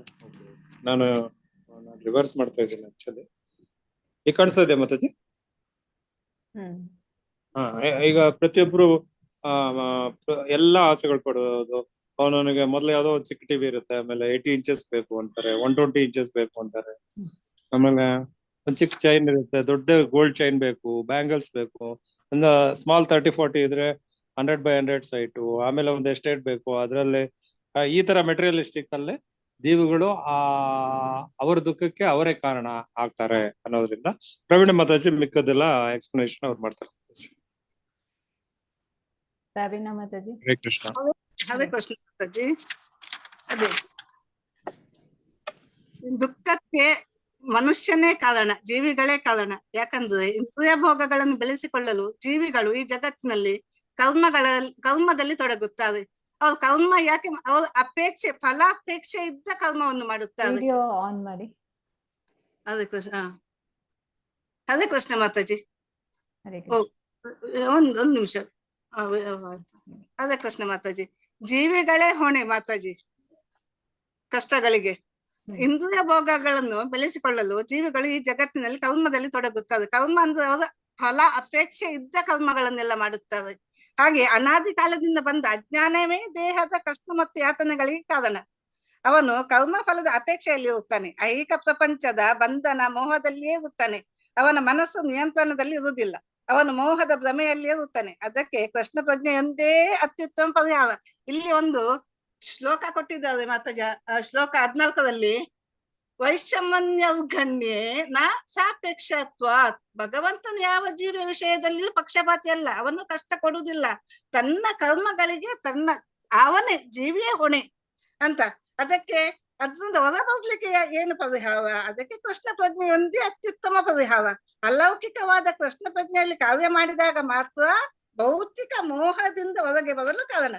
ಹಾಗೆ ಮತ್ತೆ ಎಲ್ಲ ಭಗವಂತನೆಲ್ಲ ಜ್ಞಾನ, ಶಕ್ತಿ, ಸಂಪತ್ತು, ಕೀರ್ತಿ, ತ್ಯಾಗ ಎಲ್ಲ ಹೊಂದಿದವನು. ಅವನ ಸೇವೆ ಮಾಡಿದರೆ ನಾವು ಭೌತಿಕ ಪ್ರಪಂಚದಿಂದ ಮೋಹದಿಂದ ಹೊರ ಬರಬಹುದು. ಇಲ್ಲ ಅಂದ್ರೆ ನಾವೇ ನಮ್ಮ ಕಷ್ಟಗಳಿಗೆಲ್ಲ ನಾವೇ ಹೊಣೆಯಾಗುತ್ತೇವೆ. ಅಷ್ಟೇ ಮಾತಾಜಿ. ಹರೇ ಕೃಷ್ಣ ಮಾತಾಜಿ. ಹರೇ ಕೃಷ್ಣ ಮಾತಾಜಿ. ಶುಭಾ ಮಾತಾಜಿ. ಹರೇ ಕೃಷ್ಣ ಮಾತಾಜಿ. ಹರೇ ಕೃಷ್ಣ. ನಮ್ ಗ್ರೂಪ್ ಅಲ್ಲಿ ಲಕ್ಷ್ಮೀ ಕಾಂಬಳೆ ಮಾತಾಜಿ, ಮುನಿರಾಜು ಪ್ರಭುಜಿ ಮತ್ತೆ ಜಯಲಕ್ಷ್ಮಿ ಆಚಾರ್ಯ ಮಾತಾಜಿ ಇದ್ರು. ನಾನು ಇಲ್ಲೊಂದು ಚಿತ್ರ ಬಿಡಿಸಿದ್ದೇನೆ, ಕಾಣಿಸ್ತಾ ಇದೆಯಾ ಮಾತಾಜಿ? ಎಲ್ಲಿ? ಒಂದು ಫ್ಯಾಕ್ಟ್ರಿಯ ಇದ್ ಮಾಡಿ ಹಾಗೆ ಸ್ವಲ್ಪ ಹಿಡೀರಿ, ಅದು ಕಾಣಿಸ್ಬೋದು ಅನ್ಕೊಳ್ತೇನೆ. ಓಕೆ, ನೀವೇ ಎಕ್ಸ್ಪ್ಲೇನ್ ಮಾಡಿ. ಈಗ ಒಂದು ಆಫೀಸಲ್ಲಿ ಅಥವಾ ಫ್ಯಾಕ್ಟ್ರಿಯಲ್ಲಿ ಒಬ್ಬ ಬಾಸ್ ಇರ್ತಾರೆ. ಬಾಸ್ ತುಂಬಾ ಜನಕ್ಕೆ ಕೆಲಸ ಕೊಟ್ಟಿರ್ತಾರೆ. ಆ ಕೆಲಸಗಾರರು ಮಾಡೋ ತಪ್ಪು ಅಥವಾ ಕೆಲಸಗಾರರು ಏನಾದ್ರೂ ತೊಂದರೆಗೊಳಗಾದ್ರೆ ಅದಕ್ಕೆ ಕಾರಣ ಬಾಸ್ ಆಗುದಿಲ್ಲ, ಆ ವ್ಯಕ್ತಿಯ ಅಜಾಗರೂಕತೆಯ ಕಾರಣ ಆಗಿರುತ್ತೆ.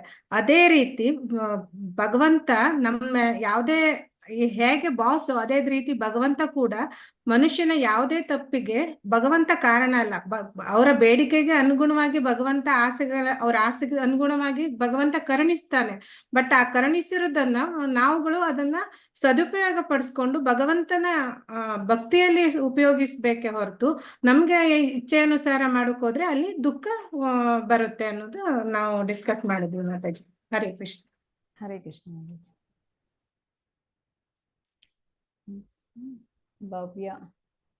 ಭವ್ಯ ಮಾತಾಜಿ. ಹರೇ ಕೃಷ್ಣ ಮಾತಾಜಿ. ಹರೇ ಕೃಷ್ಣ ಮಾತಾಜಿ, ಒಂದು ಅದೇ ಜೀವಿಗಳ ಸಂಕಟಕ್ಕೆ ಭಗವಂತ ಕಾರಣ ಅಲ್ಲ, ನಾವೇ ಸ್ವತಃ ಕಾರಣ ಅಂತ ಹೇಳ್ಬಿಟ್ಟು ಹೇಳ್ತಿದ್ದಾರೆ. ಅದು ಆಲ್ರೆಡಿ ಮಾತಾಜಿ, ಶುಭ ಮಾತಾಜಿ ಹೇಳಿರೋ ಎಕ್ಸಾಂಪಲ್ ನಾನು ತಗೊಂಡಿದ್ದೆ. ಒಂದು ಕಂಪನಿಯಲ್ಲಿ ಯಾವ ತರ ಒಂದು ಓನರ್ ಕಾರಣ ಆಗೋದಿಲ್ಲ ಲೇಬರ್ ಸಮಸ್ಯೆಗೆ, ಅವರು ಸ್ವತಃ ಅವರ ಅಜಾಗರೂಕತೆಯಿಂದ ಮಾಡ್ಕೊಳೋಂಥದಕ್ಕೆ ಯಾವುದೇ ಕಾರಣಕ್ಕೂ ಯಾವ ರೀತಿ ಓನರ್ ಮಾಲೀಕ ಅನ್ನೋದು ಕಾರಣ ಆಗಲ್ಲ. ಅದೇ ರೀತಿಯಲ್ಲಿ ಭಗವಂತ ಯಾವುದೇ ಒಂದು ನಮ್ಮ ಕಾರಣ, ದುಃಖಕ್ಕೆ ಕಾರಣ ಆಗೋಕ್ಕೆ ಸಾಧ್ಯನೇ ಇಲ್ಲ ಅಂತ ಹೇಳ್ಬಿಟ್ಟು ನಾನು ಸಹ ಅದೇ ಡ್ರಾಯಿಂಗ್ ಬಿಡ್ತಿದ್ದೆ ಮಾತಾಜಿ.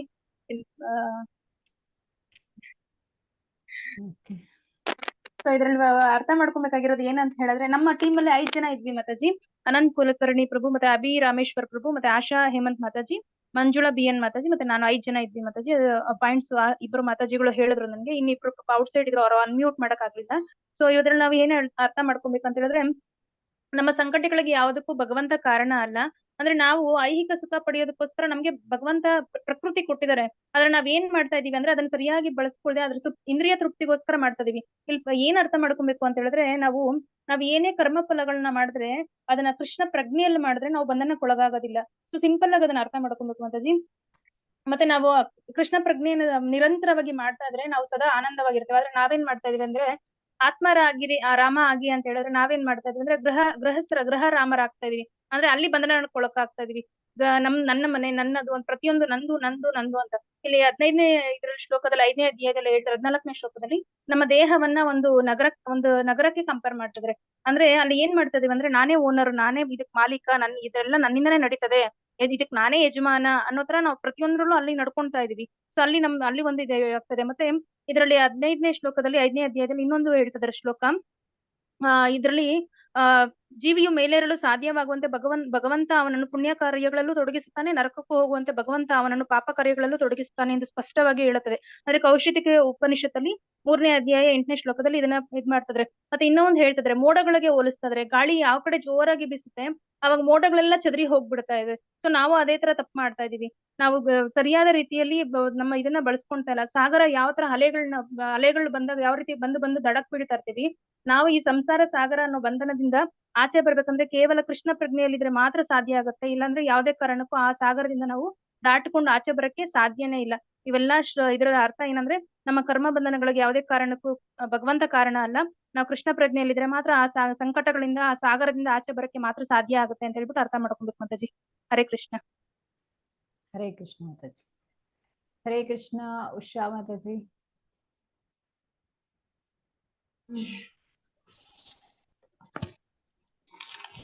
ವಿಡಿಯೋ ಆನ್ ಮಾಡ್ಲಿಲ್ಲ.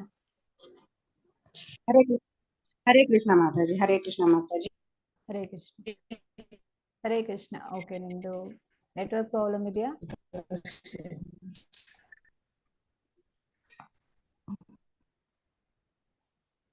ಹರೇ ಕೃಷ್ಣ ಮಾತಾಜಿ. ಇದು ನಾ ಬರ್ದಿರೋ ಹರೇ ಕೃಷ್ಣ. ಇದು ಕಾಣಿಸ್ತಾ ಇದೆ ಮಾತಾಜಿ. ಇದು ಮಾಯೆಯಲ್ಲಿ ಇದ್ದಷ್ಟು ನಾವು. ಹರೇ ಕೃಷ್ಣ. ಇದೊಂದು ಚಿತ್ರ ಸರಿಯಾಗಿ ಕಾಣಿಸ್ತಾ ಉಂಟು. ಅದು ಮಾಯೆ ಮಾತಾಜಿ. ಇದು ಮಾಯೆಯಲ್ಲಿ ಬಂಧನ ಆಗಿದ್ದಾರೆ. ಮತ್ತೆ ಇಲ್ಲಿ ಭಗವಂತ ಇದ್ದಾನೆ. ಭಗವಂತನ ಮರ್ತಿರೋದ್ರಿಂದಾನೇನೆ ಈ ನಮ್ಮ ಏನು ಇದಕ್ಕೆ ನಾವು ಕಾರಣ ಆಗ್ತೀವಿ, ನಾವು ಸಂಕಟಗಳಿಗೆ. ವಿಡಿಯೋ ಆಫ್ ಮಾಡಿ, ನೆಟ್ವರ್ಕ್ ಪ್ರಾಬ್ಲಮ್ ಇದೆ ಮಾತಾಜಿ. ಎಸ್ ಮಾತಾಜಿ ಹೇಳ್ತೀನಿ ಈಗ ನಾನು. ಇಲ್ಲಿ ಒಂದು ಸಾದೃಶ್ಯ ಇದೆ. ಒಂದು ಸಂಸ್ಥೆಯ ಒಡೆಯನು ಅಲ್ಲಿನ ಕೆಲಸಗಾರರ ಒಳ್ಳೆ ಮತ್ತು ಕೆಟ್ಟ ಕೆಲಸಗಳಿಗೆ ಹೇಗೆ ಹೊಣೆಗಾರನಲ್ಲ ಹಾಗೆ ಭಗವಂತ ಕೂಡ ಹೊಣೆ ಅಲ್ಲ. ಮತ್ತೆ ಇಲ್ಲೊಂದು ಶ್ಲೋಕ ಇದೆ, ನಿಮಿತ್ತ ಮಾತ್ರ ಮೇವಾವ ಸೌ ಸುಜ್ಯಾನಾಂ ಸರ್ಗ ಕರ್ಮಣಿ ಪ್ರಧಾನ ಕಾರಣೀಭೂತ ಯಥೋ ವೈ ಸೃಜ್ಯ ಶಕ್ತಯಃ ಅಂತ. ಅಂದ್ರೆ ಇಲ್ಲಿ ಭಗವಂತ ಏನ್ ಹೇಳ್ತಾನೆ, ಯಾರೇ ಅವರ ಹಿಂದಿನ ಸತ್ಕರ್ಮ ಅಥವಾ ದುಷ್ಕರ್ಮಗಳಿಗೆ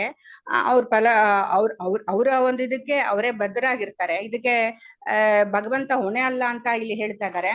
ಮತ್ತೆ ಇನ್ನೊಂದು ಹರೇ ಕೃಷ್ಣ ಮಾತಾಡಿ. ಮನುಷ್ಯ ತನ್ನನ್ನು ತಾನು ದೇಹದೊಂದಿಗೆ ಗುರುತಿಸ್ಕೊಳ್ತಾನೆ ಮತ್ತು ದೇಹದ ಕರ್ಮ ಫಲಗಳಿಂದ ಕಷ್ಟಪಡ್ತಾನೆ. ಮತ್ತು ಅನಾದಿ ಕಾಲದಿಂದ ಬಂದ ಜ್ಞಾನವೇ ದೇಹದ ಕಷ್ಟ ಮತ್ತು ಯಾತನೆಗಳಿಗೆ ಕಾರಣ ಆಗುತ್ತೆ. ಜೀವಿಯು ದೇಹದ ಕಾರ್ಯಗಳಿಂದ ದೂರವಾಗುತ್ತಲೇ ಆತನು ಪ್ರಕ್ರಿಯೆಗಳಿಂದಲೂ ಬಿಡುಗಡೆಯಾಗ್ತಾನೆ.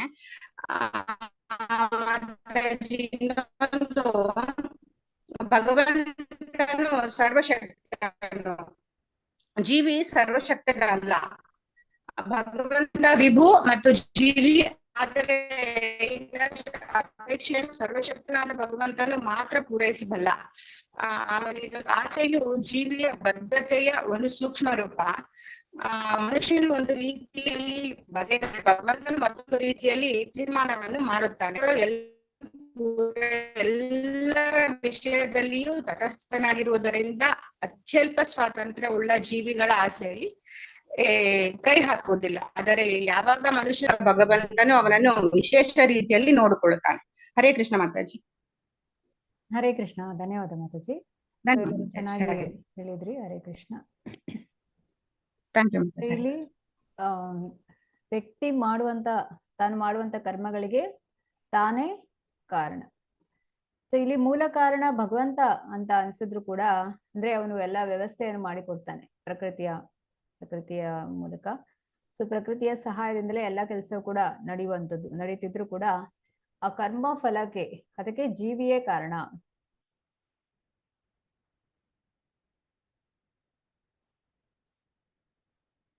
ಈಗ ಜೀವಿಗೆ ಕರ್ಮ ಫಲದಲ್ಲಿ ಆಸಕ್ತಿ ಇಲ್ಲ ಅಂತ ಹೇಳಿದ್ರೆ ಆ ಕರ್ಮ ಘಟಿಸೋದೇ ಇಲ್ಲ. ಯಾಕಂತ ಹೇಳಿದ್ರೆ ಒಂದು ಜೀವಿ ಕರ್ಮವನ್ನು ತನಗೋಸ್ಕರ ಮಾಡ್ಬೇಕು, ಅವನಿಗೋಸ್ಕರ ಮಾಡ್ಬೇಕು, ಇಲ್ಲ ಭಗವಂತನಿಗೋಸ್ಕರ ಮಾಡ್ಬೇಕು. ಈಗ ತನಗೋಸ್ಕರ ಮಾಡಿದ್ರೆ ಅದರಲ್ಲಿ ಕರ್ಮ ಬಂಧನ ಉಂಟಾಗ್ತದೆ. ಭಗವಂತನಿಗೋಸ್ಕರ ಮಾಡ್ಬೇಕು, ಅವಾಗ ಈ ಬಂಧನದಿಂದ ಮುಕ್ತಿಯನ್ನು ಹೊಂದಬಹುದು, ಬಿಡುಗಡೆಯನ್ನು ಕೊಡ್ತದೆ, ಅದು ಬಂಧಿಸೋದಿಲ್ಲ. ಸೊ ಈ ಎರಡು ವಿಚಾರಗಳನ್ನು ಬಿಟ್ಟು ಬೇರೆ ಯಾರು ಕೂಡ ವ್ಯರ್ಥವಾಗಿ ಕೆಲಸ ಮಾಡೋದಿಲ್ಲ ಅಂತೇಳಿ ನಾವಿಲ್ಲಿ ನೋಡ್ಬೋದು.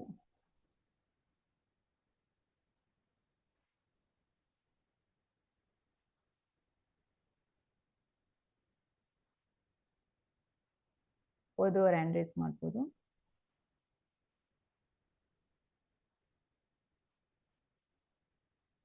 ಉಷಾ ಮಾತಾಜಿ.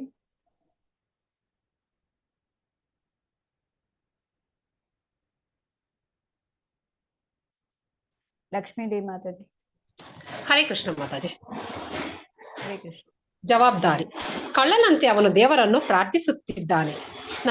ನನ್ನ ಪ್ರೀತಿಯ ಕರ್ತನೇ, ನನಗೆ ಸ್ವಲ್ಪ ಅವಕಾಶವನ್ನು ಕೊಡು, ನಾನು ಆ ವಸ್ತುವನ್ನು ಕದಿಯಬಲ್ಲೆ. ಕೃಷ್ಣನು ಮೊದಲು ಹೇಳುತ್ತಾನೆ, ಇಲ್ಲ ಇಲ್ಲ, ಅದನ್ನು ಮಾಡಬೇಡ. ಆದರೆ ಅವರು ಒತ್ತಾಯಿಸುತ್ತಾರೆ. ಆಗ ಕೃಷ್ಣನು ಹೇಳುತ್ತಾನೆ, ಸರಿ ಮಾಡು, ಆದರೆ ನೀನು ಅದನ್ನು ಮಾಡಿದ ತಕ್ಷಣ ನೀನು ಸಿಕ್ಕಿ ಹಾಕಿಕೊಳ್ಳುತ್ತೀರಿ. ನೀವು ಕೃಷ್ಣನ ಇಚ್ಛೆಗೆ ವಿರುದ್ಧರಾಗಿ ಏಕೆ ಮಾಡುತ್ತಿದ್ದೀರಿ? ಅದು ನಿನ್ನ ಜಂಜಾಟ. ಇತರರ ಆಸ್ತಿಯನ್ನು ಕದಿಯಲು ಕೃಷ್ಣನು ನಿಮಗೆ ಸೌಲಭ್ಯವನ್ನು ನೀಡುತ್ತಿದ್ದಾನೆ, ಆದರೆ ನೀವು ಸಿಕ್ಕಿ ಹಾಕಿಕೊಳ್ಳುತ್ತೀರಿ. ಅದು ಕೃಷ್ಣನ ಜವಾಬ್ದಾರಿ ಇಲ್ಲ, ನಿಮ್ಮ ಜವಾಬ್ದಾರಿ. ಹರೇ ಕೃಷ್ಣ. 2.24. ಹರೇ ಕೃಷ್ಣ ಮಾತಾಜಿ. ಹರೇ ಕೃಷ್ಣ ಮಾತಾಜಿ. ಸೊ ಇಲ್ಲಿ ಪ್ರಭುಪಾದರು ಹೇಳ್ತಾರೆ ಏನಂತೇಳಿ, ಈಗ ಒಬ್ಬ ವ್ಯಕ್ತಿ ಅಂದ್ರೆ ಅವನು ಕಳ್ಳತನ ಮಾಡ್ಬೇಕಾದ್ರೂ ಕೂಡ ಅಲ್ಲಿ ಭಗವಂತನ ಆಜ್ಞೆ ಬೇಕು, ಅವನ ಒಂದು ಅನುಮತಿ ಬೇಕು. ಹೇಳಿದ್ರೆ ಮೊದಲಿಗೆ ಅಲ್ಲಿ ಪರಮಾತ್ಮ ಹೇಳ್ತಾ ಇರ್ತಾನೆ ಏನಂತ, ಮಾಡ್ಬೇಡ, ನೀನ್ ಮಾಡ್ತಿರೋ ಕೆಲಸ ಸರಿಯಲ್ಲ ಅಂತ ಹೇಳಿ ಹೇಳ್ತಾ ಇರ್ತಾನೆ. ಆದ್ರೂ ಕೂಡ ಇವನು ಇಲ್ಲ, ನಾನು ಮಾಡಿಯೇ ಮಾಡ್ತೇನೆ ಅಂತೇಳಿ, ಅಂದ್ರೆ ಕ್ರಮೇಣ ಅಲ್ಲಿ ಹೃದಯದಲ್ಲಿ ಪರಮಾತ್ಮ ಕುತ್ಕೊಂಡು ಹೇಳುವಂಥದ್ದು ಏನಾಗುತ್ತೆ, ಅದು ಮೊದಲಿಗೆ ಜೋರಾಗಿ ಹೇಳ್ತಾ ಇರ್ತಾನೆ, ಆವಾಗ ಇವನು ಕೇಳಿದ್ರು ಕೇಳಿಸ್ಕೊಳ್ಳದೇ ಇರೋ ರೀತಿಯಾಗಿ ಮಾಡ್ತಾನೆ. ನಂತರ ಅದು ಹೇಳುವಂಥದ್ದು ಪರಮಾತ್ಮ ಅವನು ಹೇಳುವಂಥದ್ದು ಹಿಂಗೆ ಕೇಳೋದಿಲ್ಲ, ಆ ರೀತಿ ಆಗುತ್ತೆ. ಅದನ್ನಿಲ್ಲಿ ಹೇಳ್ತಾ ಇದ್ದಾರೆ ಏನಂತೇಳಿ, ಅಂದ್ರೆ ನಮ್ಗೆ ಪ್ರತಿ ಸಲ ನಾವು ಸರಿಯಾದ ದಾರಿಯಲ್ಲಿ ನಡೀತಾ ಇದೀವಾ ಇಲ್ವಾ ಅಂತೇಳಿ ನಮ್ಗೆ ಒಳಗಿಂದ ಒಂದು ಧ್ವನಿ ಕೇಳಿಸ್ತಾ ಇರುತ್ತೆ. ಅದು ಸತ್ವಗುಣದಲ್ಲಿ ಇದ್ರೆ ಅವರಿಗೆ ಸ್ಪಷ್ಟವಾಗಿ ಕೇಳಿಸುತ್ತೆ. ಅದೇ ರಜೋಗುಣ ತಮೋಗುಣದಲ್ಲಿ ಇದ್ರೆ ಅವರಿಗೆ ಈ ಒಂದು ಗದ್ದಲದಲ್ಲಿ ಯಾವುದನ್ನು ಕೂಡ ಅವರು ಕೇಳಿಸ್ಕೊಳ್ಳೋ ಒಂದು ಪರಿಸ್ಥಿತಿಯಲ್ಲಿ ಇರೋದಿಲ್ಲ.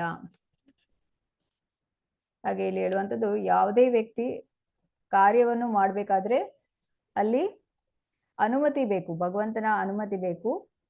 ಅನುಮತಿ ಇಲ್ಲದೆ ಯಾವುದೇ ಕೆಲಸವನ್ನು ಮಾಡ್ಲಿಕ್ಕೆ ಆಗೋದಿಲ್ಲ. ಆದ್ರೆ ಅಲ್ಲಿ ಭಗವಂತನ ವಿರುದ್ಧವಾಗಿ ಮಾಡ್ತಾ ಇರ್ತಾನೆ, ಭಗವಂತನ ಇಚ್ಛೆಯ ವಿರುದ್ಧವಾಗಿ ಹೋಗ್ತಾ ಇರ್ತಾನೆ. ಅದಕ್ಕೆ ಭಗವಂತ ಅಲ್ಲಿ ಸುಮ್ಮನೆ ನೋಡ್ತಾ ಇರ್ತಾನೆ. ಆಮೇಲೆ ಆ ಮಾಡಿದ ಕೆಲಸಕ್ಕೆ ಆ ಫಲಕ್ಕೆ ಜವಾಬ್ದಾರಿ ಯಾರಾಗ್ತಾನೆ, ಆ ವ್ಯಕ್ತಿ ಆಗ್ತಾನೆ, ಭಗವಂತ ಅಲ್ಲ ಅಂತ ಹೇಳಿ ಇಲ್ಲಿ ನಾವು ತಿಳಿಬೇಕು. ಈಗ ಎಷ್ಟೋ ಸಲ ಕೆಲವೊಮ್ಮೆ ಏನು ಕಷ್ಟಗಳು ಬಂದಾಗ ಆಗ ಹೇಳುವಂಥದ್ದು, ಭಗವಂತ ಎಲ್ಲಿದ್ಯಾ ನೀನು, ಕಾಪಾಡ್ತಾ ಇಲ್ಲ ನನ್ನನ್ನ ಅಂತೇಳಿ. ಅದೇ ಸುಖ ಬಂದಾಗ ಭಗವಂತನ ಸಂಪೂರ್ಣ ಮರೆಯುವಂಥದ್ದು. ಈ ರೀತಿಯಾಗಿ ನಾವು ನೋಡ್ತೇವೆ. ಅದಕ್ಕೆ ಇಲ್ಲಿ ಹೇಳುವಂಥದ್ದು, ಕಷ್ಟವೇ ಇರಲಿ ಸುಖವೇ ಇರಲಿ, ಅದನ್ನ ಈಗ ಕಷ್ಟ ಬಂದಾಗ ಅದಕ್ಕೆ ವ್ಯಕ್ತಿಯೇ ಕಾರಣ, ನಾನೇ ಕಾರಣ, ನಾನು ಏನು ಪೂರ್ವ ಜನ್ಮದಲ್ಲಿ ಒಂದು ತಪ್ಪು ಮಾಡಿದ್ದೇನೆ, ಅದರದ್ದೇ ಅನುಭವಿಸ್ತಾ ಇದ್ದೇನೆ ಇವಾಗ, ಪೂರ್ವ ಕರ್ಮದ ಫಲ, ಈ ರೀತಿಯಾಗಿ ಭಾವಿಸುವಂಥದ್ದು. ಸುಖ ಬಂದಾಗ ಇದು ಭಗವಂತನ ಕೃಪೆ, ನನ್ನ ಮೇಲೆ ಭಗವಂತ ಒಂದು ಕರುಣೆಯನ್ನು ಬೀರಿದ್ದಾನೆ, ಈ ರೀತಿಯಾಗಿ ತಿಳಿಯುವಂಥದ್ದು. ಇದೆಲ್ಲವೂ ಕೂಡ ಬಹಳ ಮುಖ್ಯವಾಗಿರ್ತದೆ.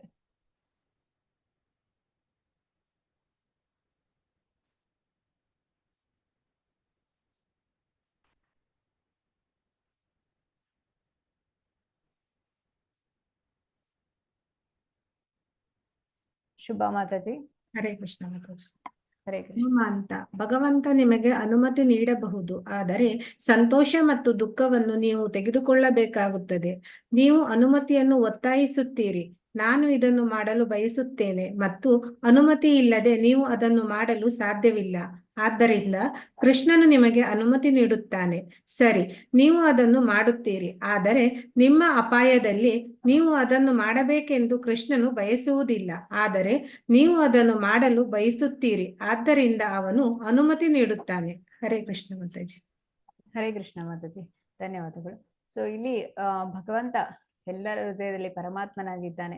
ಅವನು ನಮಗೆ ಅಪ್ಪಣೆ ಕೊಡುವವನಾಗಿ, ನಮ್ಮ ಹಿತೈಷಿಯಾಗಿ, ಅವನು ಪ್ರತಿಯೊಂದನ್ನು ಕೂಡ ಗೈಡ್ ಮಾಡ್ತಾ ಇರ್ತಾನೆ. ಆದ್ರೆ ಅದನ್ನ ಅವನ ಮಾತನ್ನು ಕೇಳಿಸಿಕೊಳ್ಳೋದಕ್ಕೆ ಏನಾಗುತ್ತೆ, ನಾವು ಆ ಒಂದು ಹಂತಕ್ಕೆ ಹೋಗ್ಬೇಕು ಅಂತ ಹೇಳಿದ್ರೆ ನಾವು ಸತತವಾಗಿ ಹರೇ ಕೃಷ್ಣ ಮಹಾಮಂತ್ರವನ್ನು ಜಪಿಸುವಂಥದ್ದು, ಬೆಳಗಿನ ಭಾಗವತಂ ತರಗತಿಯನ್ನು ಕೇಳುವಂಥದ್ದು. ಇದರಿಂದ ಏನಾಗ್ತದೆ, ಭಗವಂತ ನಮ್ಮ ಹೃದಯದಲ್ಲಿ ಯಾವಾಗ್ಲೂ ಕೂಡ ಅಂದ್ರೆ ಆಕ್ಟಿವ್ ಆಗ್ತಾನೆ ಅಂತ ಹೇಳ್ತಾರೆ. ಇದಕ್ಕೊಂದು ಪದ್ಯ ಕೂಡ ಇದೆ, ಯಾವುದು ಕೀರ್ತನ್ ಕೂಡ ಹೇಳ್ತಾರೆ, ಜೀವ್ ಜಾಗೋ ಗೋರಾ ಚಂದ ಜಾಗೆ ಅಂತ ಹೇಳಿದ್ರೆ, ಈಗ ಈ ಒಂದು ಕೃಷ್ಣ ಪ್ರಜ್ಞೆ ಇಲ್ಲ ಅಂತ ಹೇಳಿದ್ರೆ ಅಲ್ಲಿ ಪರಮಾತ್ಮ ಏನಾಗಿರ್ತಾನೆ, ಅಲ್ಲಿ ಅವರು ಆಕ್ಟಿವ್ ಆಗಿರೋದಿಲ್ಲ, ಅಲ್ಲಿ ಈ ಪಿಶಾಚಿಗಳು ಕೆಲಸ ಮಾಡ್ತವೆ ಅಂತ ಹೇಳ್ತಾರೆ.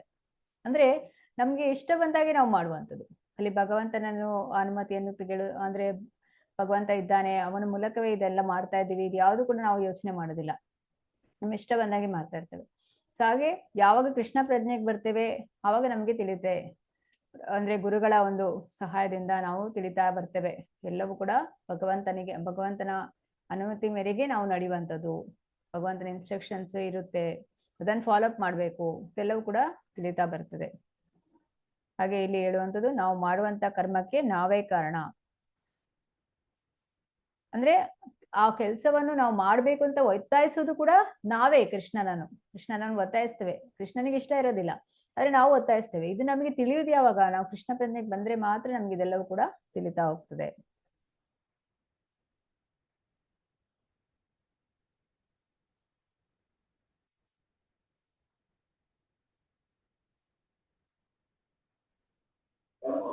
ಹರೇ ಕೃಷ್ಣ. ಹರೇ ಕೃಷ್ಣ. ಹರೇ ಕೃಷ್ಣ. ಯೋಗ ಏನಿ ಅತ್ಯುನ್ನತ ಆಧ್ಯಾತ್ಮಿಕ ಸಾಕ್ಷಾತ್ಕಾರವನ್ನು ಸಾಧಿಸಲು ಇದನ್ನು ಏನಿಗೆ ಹೋಲಿಸಬಹುದು. ಈ ಏನಿಯು ಜೀವಿಗಳ ಅತ್ಯಂತ ಕೆಳಮಟ್ಟದ ಭೌತಿಕ ಸ್ಥಿತಿಯಿಂದ ಪ್ರಾರಂಭವಾಗುತ್ತದೆ ಮತ್ತು ಶುದ್ಧ ಆಧ್ಯಾತ್ಮಿಕ ಜೀವನದಲ್ಲಿ ಪರಿಪೂರ್ಣ ಸ್ವಯಂ ಸಾಕ್ಷಾತ್ಕಾರಕ್ಕೆ ಏರುತ್ತದೆ. ವಿವಿಧ ಹಂತಗಳ ಪ್ರಕಾರ ಏನಿಯ ವಿವಿಧ ಭಾಗಗಳನ್ನು ವಿವಿಧ ಹೆಸರುಗಳಿಂದ ಕರೆಯಲಾಗುತ್ತದೆ, ಆದರೆ ಒಟ್ಟಾರೆಯಾಗಿ ಸಂಪೂರ್ಣ ಏನಿಯನ್ನು ಯೋಗ ಎಂದು ಕರೆಯಲಾಗುತ್ತದೆ. ಹರೇ ಕೃಷ್ಣ ಮಾತಾಜಿ, ಧನ್ಯವಾದಗಳು. ಧನ್ಯವಾದ ಮಾತಾಜಿ, ಹರೇ ಕೃಷ್ಣ. ಸೊ ಇಲ್ಲಿ ಯೋಗದ ಏರಿ ಬಗ್ಗೆ ನಾವು ಹಿಂದಿನ ತರಗತಿಯಲ್ಲಿ ನೋಡಿದ್ವಿ. ಹೇಗೆ ಅತಿ ಕೆಳಗಿನ ಸ್ತರ ಅಂತ ಹೇಳಿದ್ರೆ ಈ ಭೌತಿಕ ಸ್ಥಿತಿಯಲ್ಲಿ ಹೇಗೆ ಅಂದ್ರೆ ಅವರು ಸಂಪೂರ್ಣವಾಗಿ ಭಗವಂತನನ್ನು ಮರೆತಿರುವ ಸ್ಥಿತಿ. ಅಂದ್ರೆ ವ್ಯಕ್ತಿ ತನ್ನ ಜೀವನ ನಡೆಸ್ತಾ ಇರ್ತಾನೆ, ಆ ಏನ್ ಸಂಪಾದನೆ ಮಾಡ್ತಾನೆ ಅದೆಲ್ಲವೂ ಕೂಡ ತನಗೋಸ್ಕರವೇ ಉಳಿಸಿಕೊಳ್ಳುವಂಥದ್ದು, ಅಂದ್ರೆ ಸ್ವಾರ್ಥ ಜೀವನವನ್ನು ಮಾಡ್ತಾ ಇರ್ತಾನೆ. ನಂತರ ಆ ಒಂದು ಕರ್ಮಕಾಂಡದ ಹಂತಕ್ಕೆ ಬರುವಂತ ಕರ್ಮಕಾಂಡಿ ಹೇಗೆ ಅಂತ ಹೇಳಿದ್ರೆ ಎಲ್ಲ ಒಂದು ವೈದಿಕ ವಿಚಾರಗಳನ್ನು ಉಪಯೋಗಿಸಿಕೊಂಡು, ಅಂದ್ರೆ ಯಜ್ಞಾಚರಣೆಗಳನ್ನು ಮಾಡುವಂಥದ್ದು, ಒಂದು ಫಲವನ್ನು ಪಡೆಯುವಂಥದ್ದು. ಅದಾದ ಮೇಲೆ ಕರ್ಮಯೋಗಿ ಅಂತ ಹೇಳಿದ್ರೆ ಆ ಫಲವನ್ನು ಭಗವಂತನಿಗೆ ಸೇವೆಗಾಗಿ ಭಗವಂತನಿಗೆ ಅರ್ಪಿಸುವಂಥದ್ದು. ನಂತರ ಜ್ಞಾನ ಅಂತ ಹೇಳಿದ್ರೆ ಯಾವಾಗ ನಿಷ್ಕಾಮ ಕರ್ಮಯೋಗ ಅಂದ್ರೆ ಫಲದಲ್ಲಿ ಆಸಕ್ತಿ ಇರೋದಿಲ್ಲ. ಸೊ ಅಲ್ಲಿ ಜ್ಞಾನ ಅಂತ ಹೇಳಿದ್ರೆ ಜ್ಞಾನದ ಮೂಲಕ ಭಗವಂತನನ್ನು ತಿಳಿದುಕೊಳ್ಳೋದಕ್ಕೆ ಪ್ರಯತ್ನಿಸುವಂಥದ್ದು. ಆಗ ಪ್ರಯತ್ನಿಸಿದಾಗ ಧ್ಯಾನ ಉದಯುತ್ತದೆ, ಅಂದ್ರೆ ನಿರಂತರವಾಗಿ ಭಗವಂತನ ಬಗ್ಗೆ ಚಿಂತನೆ ಮಾಡುವಂಥದ್ದು. ಇದಕ್ಕೆ ಅಷ್ಟಾಂಗ ಯೋಗದಲ್ಲಿ ಹೇಳಲಾಗ್ತದೆ. ಭಗವಂತನ ಧ್ಯಾನವನ್ನು ಪಡೆದಂತಹ ವ್ಯಕ್ತಿ ತನ್ನ ಜೀವನದಲ್ಲಿ ಭಗವಂತನನ್ನು ಸಾಕ್ಷಾತ್ಕರಿಸಿಕೊಳ್ತಾನೆ. ಈ ರೀತಿಯಾಗಿ ಯೋಗದ ಏಣಿಯನ್ನು ನಾವಿಲ್ಲಿ ನೋಡ್ಬೋದು.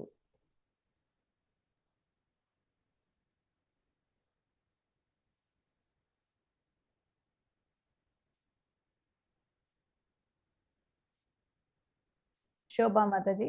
ಹರೇ ಕೃಷ್ಣ. ಹರೇ ಕೃಷ್ಣ ಮಾತಾಜಿ. ಕ್ರಮೇಣ ಪ್ರಕ್ರಿಯೆ. ಹೌದು, ಯೋಗ ಪದ್ಧತಿಯ ಕ್ರಮೇಣ ಪ್ರಕೃತಿ ಕರ್ಮ. ಯೋಗದಿಂದ ಜ್ಞಾನಯೋಗಕ್ಕೆ ಕರ್ಮಯೋಗ ಎಂದರೆ ಫಲದಾಯಕ ಚಟುವಟಿಕೆಗಳು, ಧಾರ್ಮಿಕ ಚಟುವಟಿಕೆಗಳು ಅಥವಾ ನಿಗದಿತ ಚಟುವಟಿಕೆಗಳು. ನಂತರ ಕರ್ಮಯೋಗವನ್ನು ಮಾಡುವ ಮೂಲಕ ಜ್ಞಾನದ ವೇದಿಕೆಗೆ ಬರುತ್ತಾನೆ ಮತ್ತು ಜ್ಞಾನದಿಂದ ಈ ಅಷ್ಟಾಂಗ ಯೋಗ, ಧ್ಯಾನ ಯೋಗ, ನಂತರ ಅಷ್ಟಾಂಗ ಯೋಗದಿಂದ ಮನಸ್ಸನ್ನು ವಿಷ್ಣುವಿನ ಮೇಲೆ ಕೇಂದ್ರೀಕರಿಸುವ ಮೂಲಕ ಭಕ್ತಿ ಯೋಗದ ಹಂತಕ್ಕೆ ಬರುತ್ತಾನೆ. ಹರೇ ಕೃಷ್ಣ. ಹರೇ ಕೃಷ್ಣ ಮಾತಾಜಿ, ಧನ್ಯವಾದಗಳು.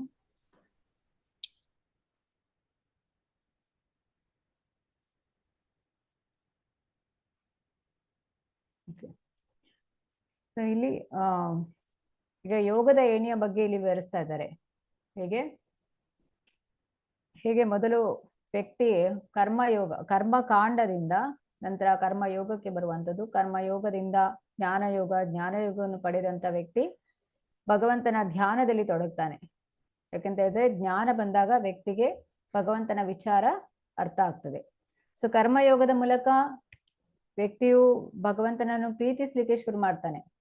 ಪ್ರೀತಿಯನ್ನು ಬೆಳೆಸಿಕೊಂಡ್ರೆ ಜ್ಞಾನಯೋಗದ ಮೂಲಕ ವ್ಯಕ್ತಿ ಭೌತಿಕವಾದ ಇಚ್ಛೆಗಳನ್ನು ಕಳೆದುಕೊಳ್ತಾನೆ. ಅಂದ್ರೆ ಅವನಲ್ಲಿ ಆ ಭೌತಿಕವಾದ ವಿಚಾರಗಳಿಗೆ ವೈರಾಗ್ಯವನ್ನು ತಾಳ್ತಾನೆ ಅವನು.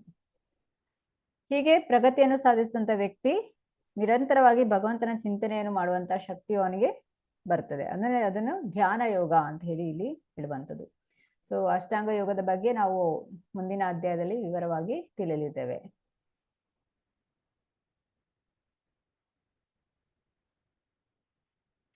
ಹೀಗೆ ಯೋಗ ಪದ್ಧತಿಗಳ ನಡುವಿನ ಸಂಪರ್ಕಗಳು ತಿಳಿದ್ರೆ ಕರ್ಮಕಾಂಡ, ನೀವೀಗ 2ನೇ ಅಧ್ಯಾಯದ 31ನೇ ಶ್ಲೋಕದಲ್ಲಿ, 3ನೇ ಅಧ್ಯಾಯದ 11ನೇ ಶ್ಲೋಕದಲ್ಲಿ, 3ನೇ ಅಧ್ಯಾಯದ 16ನೇ ಶ್ಲೋಕದಲ್ಲಿ ನೋಡ್ಬೋದು. ಕರ್ಮಕಾಂಡದಿಂದ ಕರ್ಮಯೋಗ ಅಂದ್ರೆ ಕರ್ಮಕಾಂಡದಿಂದ ವ್ಯಕ್ತಿ ಕರ್ಮಯೋಗಕ್ಕೆ ಬರಬೇಕು. ಕರ್ಮಕಾಂಡ ಅಂತ ಹೇಳಿದ್ರೆ ಯಜ್ಞಾಚರಣೆಯನ್ನು ಮಾಡಿ ಅಂದ್ರೆ ದೇವತೆಗಳನ್ನು ಸಂಪ್ರೀತಿಗೊಳಿಸಿ ಆ ಫಲವನ್ನು ಪಡೆಯುವಂಥದ್ದು. ಇದು ಅಂದ್ರೆ ಫಲದ ಆಸೆಯಿಂದ ಕೆಲಸವನ್ನು ಮಾಡುವಂಥದ್ದು. ನಂತರ ಕರ್ಮಯೋಗ ಅಂತ ಹೇಳಿದ್ರೆ ಭಗವಂತನಿಗೋಸ್ಕರ ಕೆಲಸ ಮಾಡುವಂಥದ್ದು. ಏನು ಆ ಒಂದು ಕರ್ಮ ಫಲ ಬರ್ತದೆ ಅದನ್ನು ಭಗವಂತನಿಗೆ ಅರ್ಪಿಸುವಂಥದ್ದು. ಅಂದ್ರೆ ಇದರಲ್ಲಿ ಫಲದಲ್ಲಿ ಆಸಕ್ತಿ ಇಟ್ಟುಕೊಳ್ಳದೆ ಇರುವಂಥದ್ದು. ಇನ್ನು ನಿಷ್ಕಾಮ ಕರ್ಮಯೋಗ ಹೇಳಿದ್ರೆ ಫಲದ ನಿರೀಕ್ಷೆಯನ್ನು ಇಟ್ಟುಕೊಳ್ಳದೆ ಇರುವಂಥದ್ದು. ಜ್ಞಾನ ಯೋಗದ ಮೂಲಕ ಅಂದ್ರೆ ಈಗ ನಿಷ್ಕಾಮ ಫಲದ ಒಂದು ಕರ್ಮ ಮಾಡೋದ್ರಿಂದ ಏನಾಗ್ತದೆ, ಅದರ ಫಲ ಏನು ಅಂತ ಹೇಳಿದ್ರೆ ಜ್ಞಾನವು ಲಭಿಸ್ತದೆ. ಸೊ ಜ್ಞಾನ ಯೋಗದ ಮೂಲಕ ವ್ಯಕ್ತಿಯು ಧ್ಯಾನ ಯೋಗಕ್ಕೆ ಅರ್ಹನಾಗ್ತಾನೆ. ಈಗ ನಿಷ್ಕಾಮ ಕರ್ಮಯೋಗ, ಜ್ಞಾನ ಯೋಗ ಇದನ್ನು ನೀವು 5ನೇ ಅಧ್ಯಾಯದ 2ನೇ ಶ್ಲೋಕ ಮತ್ತೆ 6ನೇ ಅಧ್ಯಾಯದ 46ರಿಂದ 47ನೇ ಶ್ಲೋಕದಲ್ಲಿ ನೋಡ್ಬೋದು. ಇನ್ನು ಜ್ಞಾನ ಯೋಗದ ಮೂಲಕ ವ್ಯಕ್ತಿ ಧ್ಯಾನ ಯೋಗಕ್ಕೆ ಅವನು ಅರ್ಹನಾಗ್ತಾನೆ. ಅಂದ್ರೆ ಜ್ಞಾನ ಯೋಗದಲ್ಲಿ ಅಭಿವೃದ್ಧಿ ಹೊಂದಿದಾಗ. ಇದು ನೀವು 6ನೇ ಅಧ್ಯಾಯದ 46ರಿಂದ 47ನೇ ಶ್ಲೋಕದಲ್ಲಿ ನೋಡ್ಬೋದು. ಇನ್ನು ಧ್ಯಾನ ಯೋಗದ ಅಂತಿಮ ಗುರಿ ಏನಾಗ್ತದೆ, ಯಾರ ಮೇಲೆ ಧ್ಯಾನ ಮಾಡಬೇಕು, ಭಗವಂತನ ಮೇಲೆ, ಭಗವಂತನ ಕುರಿತಾಗಿ ಧ್ಯಾನ ಮಾಡುವಂಥದ್ದು. ಸೊ ಇದು ಪರಿಪೂರ್ಣ ಸ್ಥಿತಿ. ಸೊ ನಿರಂತರವಾಗಿ ಭಗವಂತನನ್ನು ಧ್ಯಾನಿಸ್ಲಿಕ್ಕೆ ಸಾಧ್ಯವಾಗುವುದು. ಅದನ್ನ ಇಲ್ಲಿ ಭಕ್ತಿ ಯೋಗ ಅಂತ ಹೇಳಿದ್ದಾರೆ. ಸೊ ಇಲ್ಲಿ ಎಲ್ಲಾ ಭಕ್ತರಲ್ಲಿ ಶ್ರೇಷ್ಠರು ಯಾರು ಅಂತ ಹೇಳಿದ್ರೆ ನಿರಂತರವಾಗಿ ಭಗವಂತನನ್ನು ಯಾರು ನೆನೀತಾರೆ ಅವರೇ ಶ್ರೇಷ್ಠ ಭಕ್ತರು. ಇದು ನೀವು 6ನೇ ಅಧ್ಯಾಯದ 30ರಿಂದ 31ನೇ ಶ್ಲೋಕದಲ್ಲಿ ನೋಡ್ಬೋದು.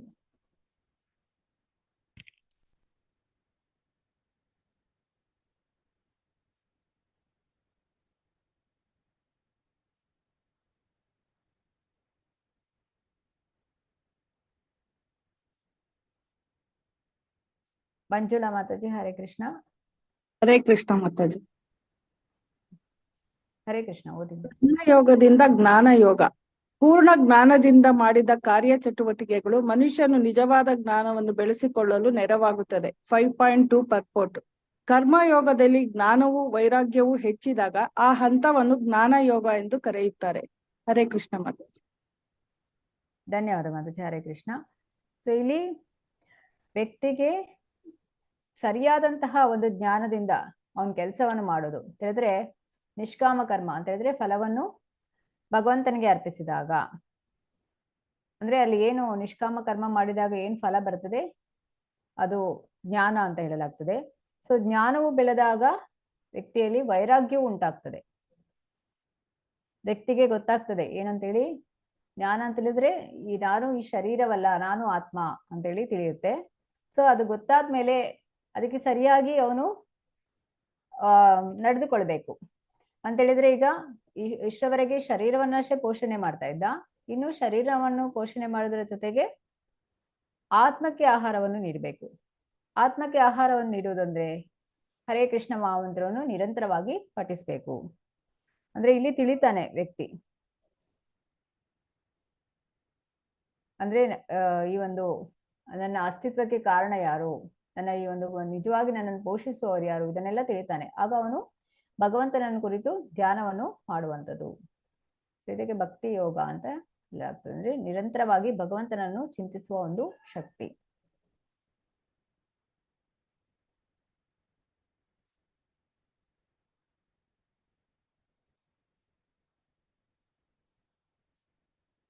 ಬಾಲಾಶ್ರೀ ಮಾತಾಜಿ.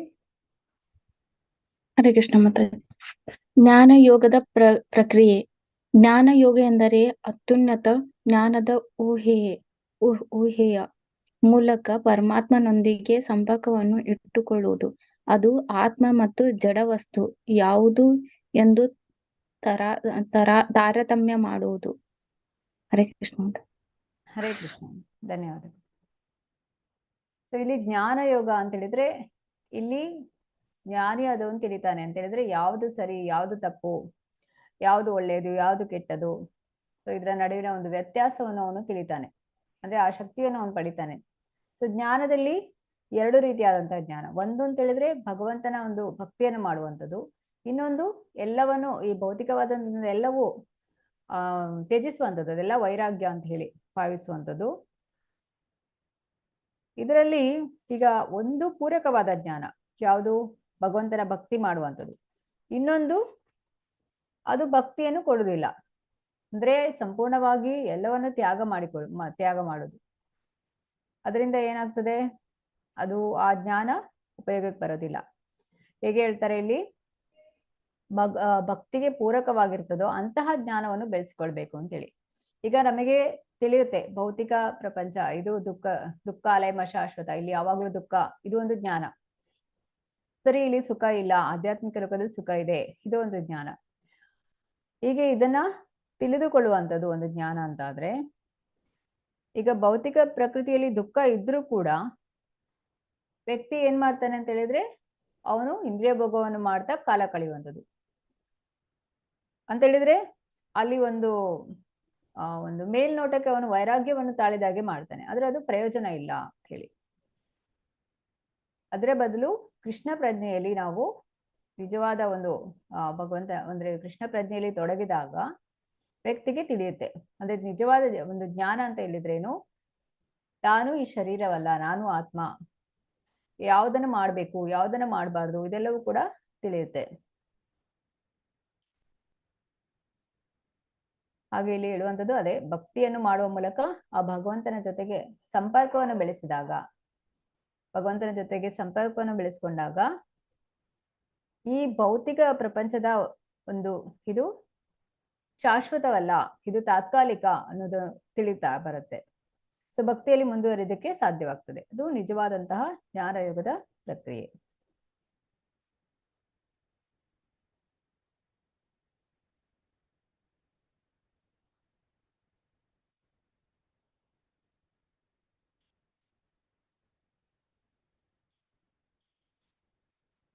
ಸುನೀತಾ ಮಾತಾಜಿ. ಹರೇ ಕೃಷ್ಣ ಮಾತಾಜಿ. ಹರೇ ಕೃಷ್ಣ. ಜ್ಞಾನ ಯೋಗ ಸಂಪರ್ಕ ಸಾಧಿಸುವ ಪ್ರಕ್ರಿಯೆಯು ಪ್ರಧಾನವಾಗಿ ಅನುಭವ ಗಮ್ಯವಾಗಿದ್ದರೆ ಅದನ್ನು ಜ್ಞಾನ ಯೋಗ ಎಂದು ಕರೆಯಲಾಗುತ್ತದೆ. ಭಗವದ್ಗೀತಾ 6.46 ಪರ್ಪೋಟ್. ಅನುಭವ, ಅವಲೋಕನ, ವೀಕ್ಷಣೆಯ ಆಧಾರದ ಮೇಲೆ. ಹರೇ ಕೃಷ್ಣ ಮಾತಾಜಿ. ಹರೇ ಕೃಷ್ಣ ಮಾತಾಜಿ, ಧನ್ಯವಾದಗಳು. ಸೊ ಇಲ್ಲಿ ಅನುಭವಿಸಿ ಅರ್ಥ ಮಾಡಿಕೊಳ್ಳುವಂಥದ್ದು. ಈಗ ಹೇಗೆ ಅಂತ ಹೇಳಿದ್ರೆ, ಈಗ ನೀವು ಈಗ ಪ್ರತಿ ಆದಿತ್ಯವಾರ ಇಲ್ಲಿ ಟೆಂಪಲ್ ಅಲ್ಲಿ ಸಂಡೇ ಫೆಸ್ಟ್ ಅಂತ ಮಾಡ್ತಾರೆ. ಅಲ್ಲಿ ಬಂದು ಆ ಕೀರ್ತನೆಯನ್ನು ಮಾಡುವಂಥದ್ದು, ಆ ಕೀರ್ತನೆಯಲ್ಲಿ ಭಾಗವಹಿಸುವಂಥದ್ದು. ಅಂದ್ರೆ ಸತತವಾಗಿ 1-2 ಗಂಟೆ ನೀವು ಕೀರ್ತನೆಯಲ್ಲಿ ಭಾಗವಹಿಸಿದಾಗ, ಅಥವಾ ನಾವು ಹರೇ ಕೃಷ್ಣ ಮಹಾಮಂತ್ರವನ್ನು ಜಪಿಸ್ತಾ ಇದ್ರಾಗ, ಇಲ್ಲ ನಾವು ಬೆಳಿಗ್ಗೆ ಭಾಗವತಂ ಕ್ಲಾಸ್ ಕೇಳೋದು, ಇಲ್ಲ ಪ್ರಭುಪಾದರ ಈ ಭಾಗವತಂ ಪುಸ್ತಕ, ಭಗವದ್ಗೀತೆ ಪುಸ್ತಕವನ್ನು ಓದುವಂಥದ್ದು, ಇದೆಲ್ಲವನ್ನು ಮಾಡ್ತಾ ಮಾಡ್ತಾ ಏನಾಗ್ತದೆ, ನಮ್ಗೆ ತಿಳಿಯುತ್ತೆ ನಾನು ಈ ಶರೀರವಲ್ಲ, ನಾನು ಆತ್ಮ ಅಂತ ಹೇಳಿ ತಿಳಿತಾ ಬರುತ್ತೆ. ಸೊ ಅನುಭವಿಸಿದಾಗ ನಮಗೆ ತಿಳಿಯುವಂಥದ್ದು. ಇದನ್ನು ಜ್ಞಾನ ಯೋಗ ಅಂತ ಹೇಳಲಾಗ್ತದೆ, ಅನುಭವಿಸಿ ಅರ್ಥ ಮಾಡಿಕೊಳ್ಳುವಂಥದ್ದು.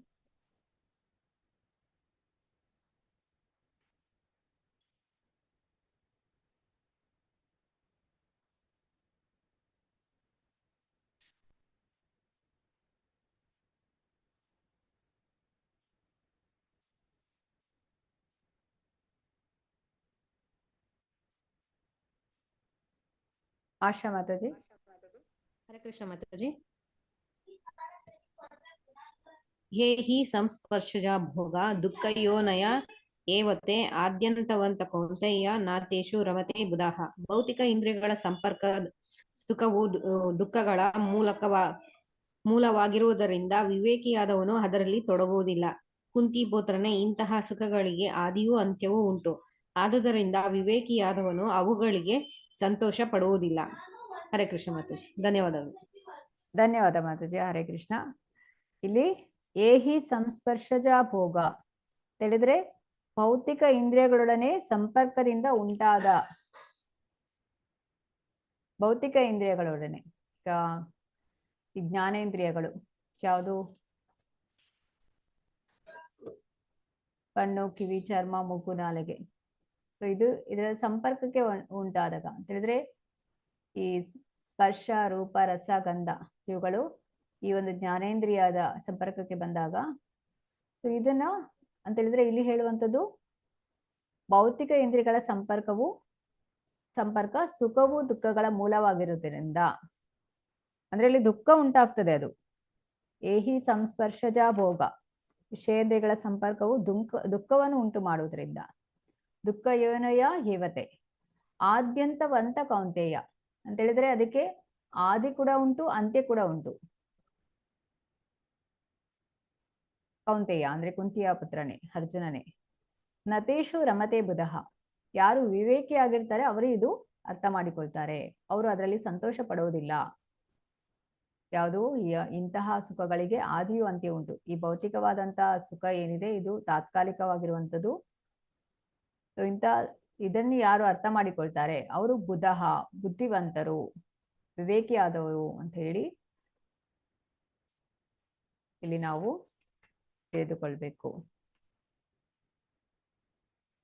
ಇದಕ್ಕೆ ಉದಾಹರಣೆಯಾಗಿ ನಾವು ನೋಡಿದ್ವಿ ಏನು ಅಂತ ಹೇಳಿದ್ರೆ, ಈಗ ಅಂದ್ರೆ ಪ್ರಾಣಿಗಳಲ್ಲಿ ಒಂದೊಂದು ಇಂದ್ರಿಯಗಳು ಪ್ರಬಲವಾಗಿದ್ರೆ ಮನುಷ್ಯರಲ್ಲಿ ಎಲ್ಲಾ ಇಂದ್ರಿಯಗಳು ಪ್ರಬಲವಾಗಿರ್ತವೆ ಅಂತೇಳಿ.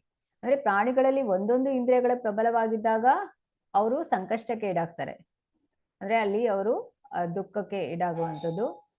ಆದ್ರೆ ಹಾಗಿದ್ದ ಮೇಲೆ ಮನುಷ್ಯರು ಎಷ್ಟು ಜಾಗೃತರಾಗಿರ್ಬೇಕು ಅಂತ ಹೇಳಿ ನಾವು ಅರ್ಥೈಸ್ಬೋದು. 1 ನಿಮಿಷ. ಹರೇ ಕೃಷ್ಣ.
ಓಕೆ. ಸೊ ಇಲ್ಲಿ ನಾವು ತಿಳಿಬೇಕಾಗಿರೋದು ಏನಂತ ಹೇಳಿದ್ರೆ, ಯಾರು ಈ ಒಂದು ತಾತ್ಕಾಲಿಕ ಆನಂದವನ್ನು ಪಡಿಲಿಕ್ಕೆ ಪ್ರಯತ್ನ ಪಡ್ತಾರೆ ಅವರು ಅಜ್ಞಾನಿಗಳು ಅಂತ ಇಲ್ಲಿ ತಿಳಿದ್ರೆ, ಯಾರು ಈ ತಾತ್ಕಾಲಿಕವಾದಂತಹ ಸುಖದಲ್ಲಿ ತೊಡಗುವುದಿಲ್ಲವೋ ಅವರನ್ನು ಜ್ಞಾನಿಗಳು ಅಂತ ಹೇಳಿ ಇಲ್ಲಿ ಕರೆಯುವಂಥದ್ದು. ಯಾಕೆ ಇದು ತಾತ್ಕಾಲಿಕ ಅಂತ ಹೇಳಿದ್ರೆ, ಇದಕ್ಕೆ ಆದಿ ಮತ್ತೆ ಅಂತ್ಯ ಇದೆ. ಇದು ಪ್ರಾರಂಭವೂ ಇದೆ, ಇದಕ್ಕೆ ಕೊನೆ ಕೂಡ ಇದೆ. ಆದ್ರೆ ನೀವು ಆಧ್ಯಾತ್ಮಿಕ ಒಂದು ಸಂತೋಷದಲ್ಲಿ ನೋಡೋದಾದ್ರೆ ಹೇಗೆ, ಆನಂದಾಂಬುದಿ ವರ್ಧನಂ ಪ್ರತಿಪದಂ ಪೂರ್ಣಾಮೃತ ಸ್ವಾದನಂ. ಯಾವಾಗಲೂ ಕೂಡ ಅದು ಆನಂದ. ಈಗ ನೀವು ಒಂದು ಫೆಸ್ಟಿವಲ್ ಅಲ್ಲಿ, ಈಗ ಜನ್ಮಾಷ್ಟಮಿ ಟೈಮಲ್ಲಿ ಅಥವಾ ಗೌರ ಪೂರ್ಣಿಮಾ, ಇದಕ್ಕೆಲ್ಲ ನೀವು ಒಂದು ಭಾಗವಹಿಸಿ ನೋಡಿದ್ರೆ, ಅಲ್ಲಿ ಹೋದ್ರೆ ಟೆಂಪಲ್ಗೆ, ನಿಮಗೆ ಅಲ್ಲಿ ಗೊತ್ತಾಗ್ತದೆ ಆ ಕೀರ್ತನೆಯನ್ನು ಹೇಳ್ತಾ, ಕೀರ್ತನೆಯನ್ನು ಹಾಡ್ತಾ ಅದು ಎಷ್ಟು ಒಂದು ಆನಂದ ಕೊಡ್ತದೆ ಅಂತ ಹೇಳಿದ್ರೆ, ಅದು ನಿಮಗೆ ಇನ್ನಷ್ಟು ಹೇಳ್ತಾನೆ ಇರಬೇಕು ಅಂತ ಅನ್ಸುತ್ತೆ. ಅದಕ್ಕೆ ಆದಿ ಮತ್ತೆ ಅಂತ್ಯ ಇರೋದಿಲ್ಲ. ಎಷ್ಟು ಬೇಕಾದ್ರೂ ಕೂಡ ಮಾಡ್ಬೋದು, ಅದು ಎಷ್ಟು ಬೇಕಾದ್ರೂ ಕೂಡ ಸವಿಲಿಕ್ಕೆ ಸಾಧ್ಯ ಇದೆ. ಈಗ ನೀವು ಶುದ್ಧ ಭಕ್ತರ ಒಂದು ಉದಾಹರಣೆಯನ್ನು ತಗೊಂಡ್ರೆ, ಅವ್ರು 24 ಗಂಟೆ ಕೂಡ ಜಪ ಮಾಡ್ತಾ ಇರ್ತಾರೆ. ಅಷ್ಟೊಂದು ಸಂತೋಷ ಕೊಡುತ್ತೆ ಅದು, ಆಧ್ಯಾತ್ಮಿಕ ಸಂತೋಷ ಹೇಳಿ. ಅದೇ ಭೌತಿಕವಾದಂತ ಸಂತೋಷ ಅದು ಯಾವಾಗ್ಲೂ ಕೂಡ ಅದು ತಾತ್ಕಾಲಿಕವಾಗಿರುವಂಥದ್ದು. ಹಾಗೆ ಇಲ್ಲಿ ದುಃಖ ಯೋನ ಇವತ್ತೆ ಅಂತ ಹೇಳಿ, ಈ ಭೌತಿಕವಾದಂತಹ ಇಂದ್ರಿಯ ಭೋಗವನ್ನು ಮಾಡಿದಾಗ ದುಃಖವೇ ಉಂಟಾಗುವಂಥದ್ದು, ಸುಖವಾಗಿರ್ಲಿಕ್ಕೆ ಸಾಧ್ಯ ಇಲ್ಲ. ಇದು ನಿಜವಾದಂತಹ ಜ್ಞಾನ ಅಂತ.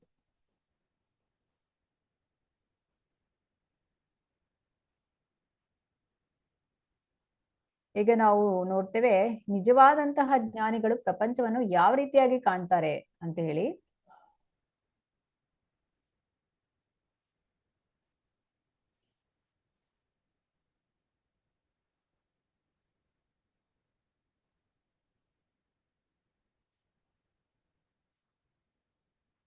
ಕೇಶವ್ ಪ್ರಭುಜಿ. ಹರೇ ಕೃಷ್ಣ ಮಾತಾಜಿ. ಹರೇ ಕೃಷ್ಣ. ಜ್ಞಾನಯೋಗದಿಂದ ಧ್ಯಾನ ಯೋಗ, ಬೇರೆ ದೈಹಿಕ ಪ್ರಕ್ರಿಯೆಗಳಿಂದ ಜ್ಞಾನಯೋಗದಲ್ಲಿ ಪರಮಾತ್ಮನ ಧ್ಯಾನವು ಹೆಚ್ಚು ಮನಸ್ಸು ಅವನಲ್ಲಿ ನೆಲೆಸಿದಾಗ ಅದಕ್ಕೆ ಅಷ್ಟಾಂಗ ಯೋಗ ಅಂತ ಹೆಸರು. ಹರೇ ಕೃಷ್ಣ ಮಾತಾಜಿ. ಧನ್ಯವಾದ ಮಾತಾಜಿ. ಧನ್ಯವಾದಗಳು. ಹರೇ ಕೃಷ್ಣ.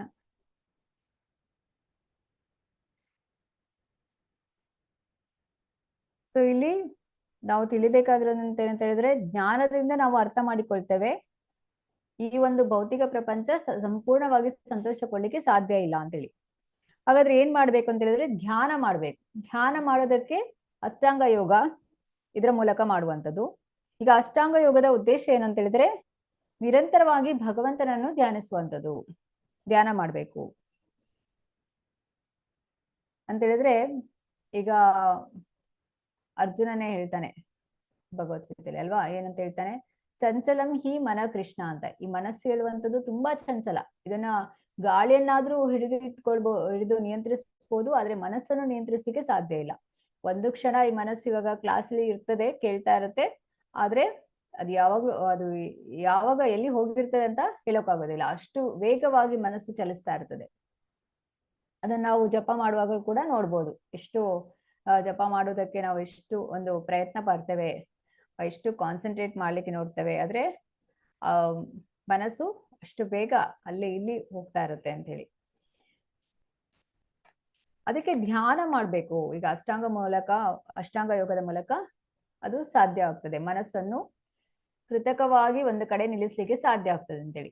ಸೊ ಅಷ್ಟಾಂಗ ಯೋಗ ಅಂತ ಹೇಳಿದ್ರೆ ಅಲ್ಲಿ 8 ಅಂಗಗಳಿದೆ. ಯಮ, ನಿಯಮ, ಆಸನ, ಪ್ರಾಣಾಯಾಮ, ಪ್ರತ್ಯಾಹಾರ, ಧಾರಣ, ಧ್ಯಾನ, ಸಮಾಧಿ. ಯಮ ನಿಯಮ ಅಂತಂದ್ರೆ ಏನನ್ನು ಮಾಡ್ಬೇಕು, ಏನನ್ನು ಮಾಡಬಾರ್ದು. ಮತ್ತೆ ಆಸನ ಅಂತ ಹೇಳಿದ್ರೆ ಶರೀರದ ವ್ಯಾಯಾಮ, ಅಂದ್ರೆ ಹೇಗೆ ನೆಟ್ಟಗೆ ಕುಳಿತುಕೊಳ್ಳುವಂಥದ್ದು, ಇದನ್ನ ಅಭ್ಯಾಸ ಮಾಡುವಂಥದ್ದು. ಇನ್ನು ಪ್ರಾಣಾಯಾಮ, ಒಂದು ಉಸಿರಾಟದ ಮೂಲಕ ಮನಸ್ಸನ್ನು ನಿಗ್ರಹಿಸುವಂಥದ್ದು. ಅಂದ್ರೆ ಈ ಉಸಿರಾಟ ಮತ್ತು ಮನಸ್ಸು ಬಹಳ ಹತ್ತಿರದ ಸಂಪರ್ಕವನ್ನು ಹೊಂದಿರುತ್ತೆ. ಸೊ ಯಾವ ವ್ಯಕ್ತಿ ಉಸಿರಾಟವನ್ನು ನಿಯಂತ್ರಿಸ್ತಾನೆ ಅವನ ಮನಸ್ಸು ನಿಯಂತ್ರಣಕ್ಕೆ ಇರುತ್ತೆ ಅಂತೇಳಿ. ಅವನ ಇಚ್ಛೆ ಮತ್ತು ದ್ವೇಷಗಳನ್ನು ನಿಯಂತ್ರಿಸಲಿಕ್ಕೆ ಇದು ಸಾಧ್ಯವಾಗ್ತದೆ. ನಂತರ ಪ್ರತ್ಯಾಹಾರ ಅಂದ್ರೆ ಇಂದ್ರಿಯ ವಸ್ತುಗಳಿಂದ ದೂರ ಇಡುವಂಥದ್ದು. ಪ್ರಾಣಾಯಾಮದ ಮೂಲಕ ನಿಯಂತ್ರಣ ಮಾಡಿದ್ಮೇಲೆ ಆ ಮನಸ್ಸಿಗೆ ಯಾವ ಇಂದ್ರಿಯಗಳು ಸಂಪರ್ಕಕ್ಕೆ ಹೊಂದಿದೆಯೋ ಆ ಇಂದ್ರಿಯಗಳ ವಸ್ತುಗಳಿಂದ ದೂರ ಇಡುವಂಥದ್ದು. ಅದಕ್ಕೆ ಪ್ರತ್ಯಾಹಾರ ಅಂತ ಹೇಳಿದ್ರೆ ಆಯ್ತು. ನಂತರ ಧಾರಣ ಅಂತ ಹೇಳಿದ್ರೆ ಭಗವಂತನ ಆ ಒಂದು ದಿವ್ಯ ಮಂಗಳವಾದ ರೂಪವನ್ನು ತನ್ನ ಮನಸ್ಸಿನಲ್ಲಿ ಚಿಂತನೆ ಮಾಡ್ಲಿಕ್ಕೆ ಪ್ರಾರಂಭಿಸ್ತಾನೆ. ಅದರಲ್ಲಿ ಹೆಚ್ಚು ಪ್ರಗತಿಯನ್ನು ಸಾಧಿಸಿದ ಮೇಲೆ ಅವನು ಧ್ಯಾನ ಸ್ಥಿತಿಗೆ ಬರ್ತಾನೆ. ಅಂದ್ರೆ ಭಗವಂತನನ್ನು ಕುರಿತು ಯೋಚನೆಯನ್ನು ಮಾಡ್ತಾನೆ. ಆ ಧ್ಯಾನದ ನಂತರ ಸಮಾಧಿ ಸ್ಥಿತಿಗೆ ಹೋಗುವಂಥದ್ದು, ಅಂದ್ರೆ ಸಂಪೂರ್ಣ ಭಗವಂತನ ಚಿಂತನೆಯಲ್ಲಿಯೇ ತೊಡಗುವಂಥದ್ದು. ಅಲ್ಲಿ ಈಗ ಈ ಒಂದು ಚತುರ್ಭುಜ ರೂಪದಲ್ಲಿ ಭಗವಂತನನ್ನು ಒಂದು ಪರಮಾತ್ಮನನ್ನು ಹೃದಯದಲ್ಲಿ ನೇರವಾಗಿ ಕಾಣುವಂಥದ್ದು. ಇದು ಸಮಾಧಿ ಸ್ಥಿತಿ ಹೇಳಿ. ಅಂದ್ರೆ ಆ ಭಗವಂತನನ್ನು ಕಾಣುವ ಶಕ್ತಿ ಅವನಿಗೆ ದೊರಕ್ತದೆ. ಆದ್ರೆ ಇದು ಈ ಯುಗಕ್ಕೆ ಹೇಳಿದ್ದಲ್ಲ, ಕಲಿಯುಗಕ್ಕೆ ಇದು ಸಾಧ್ಯ ಇಲ್ಲ. ಇದು ಸತ್ಯಯುಗದಲ್ಲಿ ಮಾಡ್ತಾ ಇದ್ರು. ಅಂದ್ರೆ ಅಲ್ಲಿ ಆಗ ಜೀವಿತಾವಧಿ ಕೂಡ 1 ಲಕ್ಷದಷ್ಟು ಜೀವಿತಾವಧಿ ಇತ್ತು. 60,000 ವರ್ಷಗಳಷ್ಟು ತಪಸ್ಸು ಧ್ಯಾನವನ್ನು ಮಾಡ್ತಾ ಇದ್ರು. ಆದ್ರೆ ಈ ಯುಗಕ್ಕೆ ಸಾಧ್ಯ ಇಲ್ಲ. ಅಂದ್ರೆ ಕಾಡುಗಳಿತ್ತು, ಕಾಡುಗಳಿಗೆ ಹೋಗಿ ಧ್ಯಾನ ಮಾಡ್ತಾ ಇದ್ರು. ಈಗ ಅಷ್ಟು ಒಂದು ಜೀವಿತಾವಧಿ ಕೂಡ ಇಲ್ಲ, ಜೀವಿತಾವಧಿ ಕೂಡ ಕಡಿಮೆ ಇದೆ. ಮತ್ತೆ ಇದು ಯಾರಿಗೆ ಕೂಡ ಸಾಧ್ಯ ಇಲ್ಲ, ಮಕ್ಕಳಿಗೆ ಆಗ್ಲಿ, ವಯೋವೃದ್ಧರಿಗೆ ಆಗ್ಲಿ, ಮಹಿಳೆಯರಿಗಾಗ್ಲಿ ಇದನ್ನೆಲ್ಲ ಮಾಡ್ಲಿಕ್ಕೆ ಸಾಧ್ಯ ಇಲ್ಲ. ಎಲ್ಲರಿಗೂ ಅನ್ವಯಿಸೋದಿಲ್ಲ, ಇದು ಕಷ್ಟ ಇದೆ.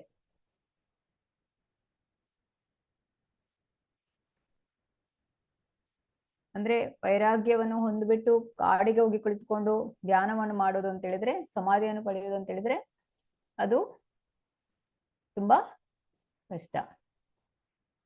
ಆದ್ರೆ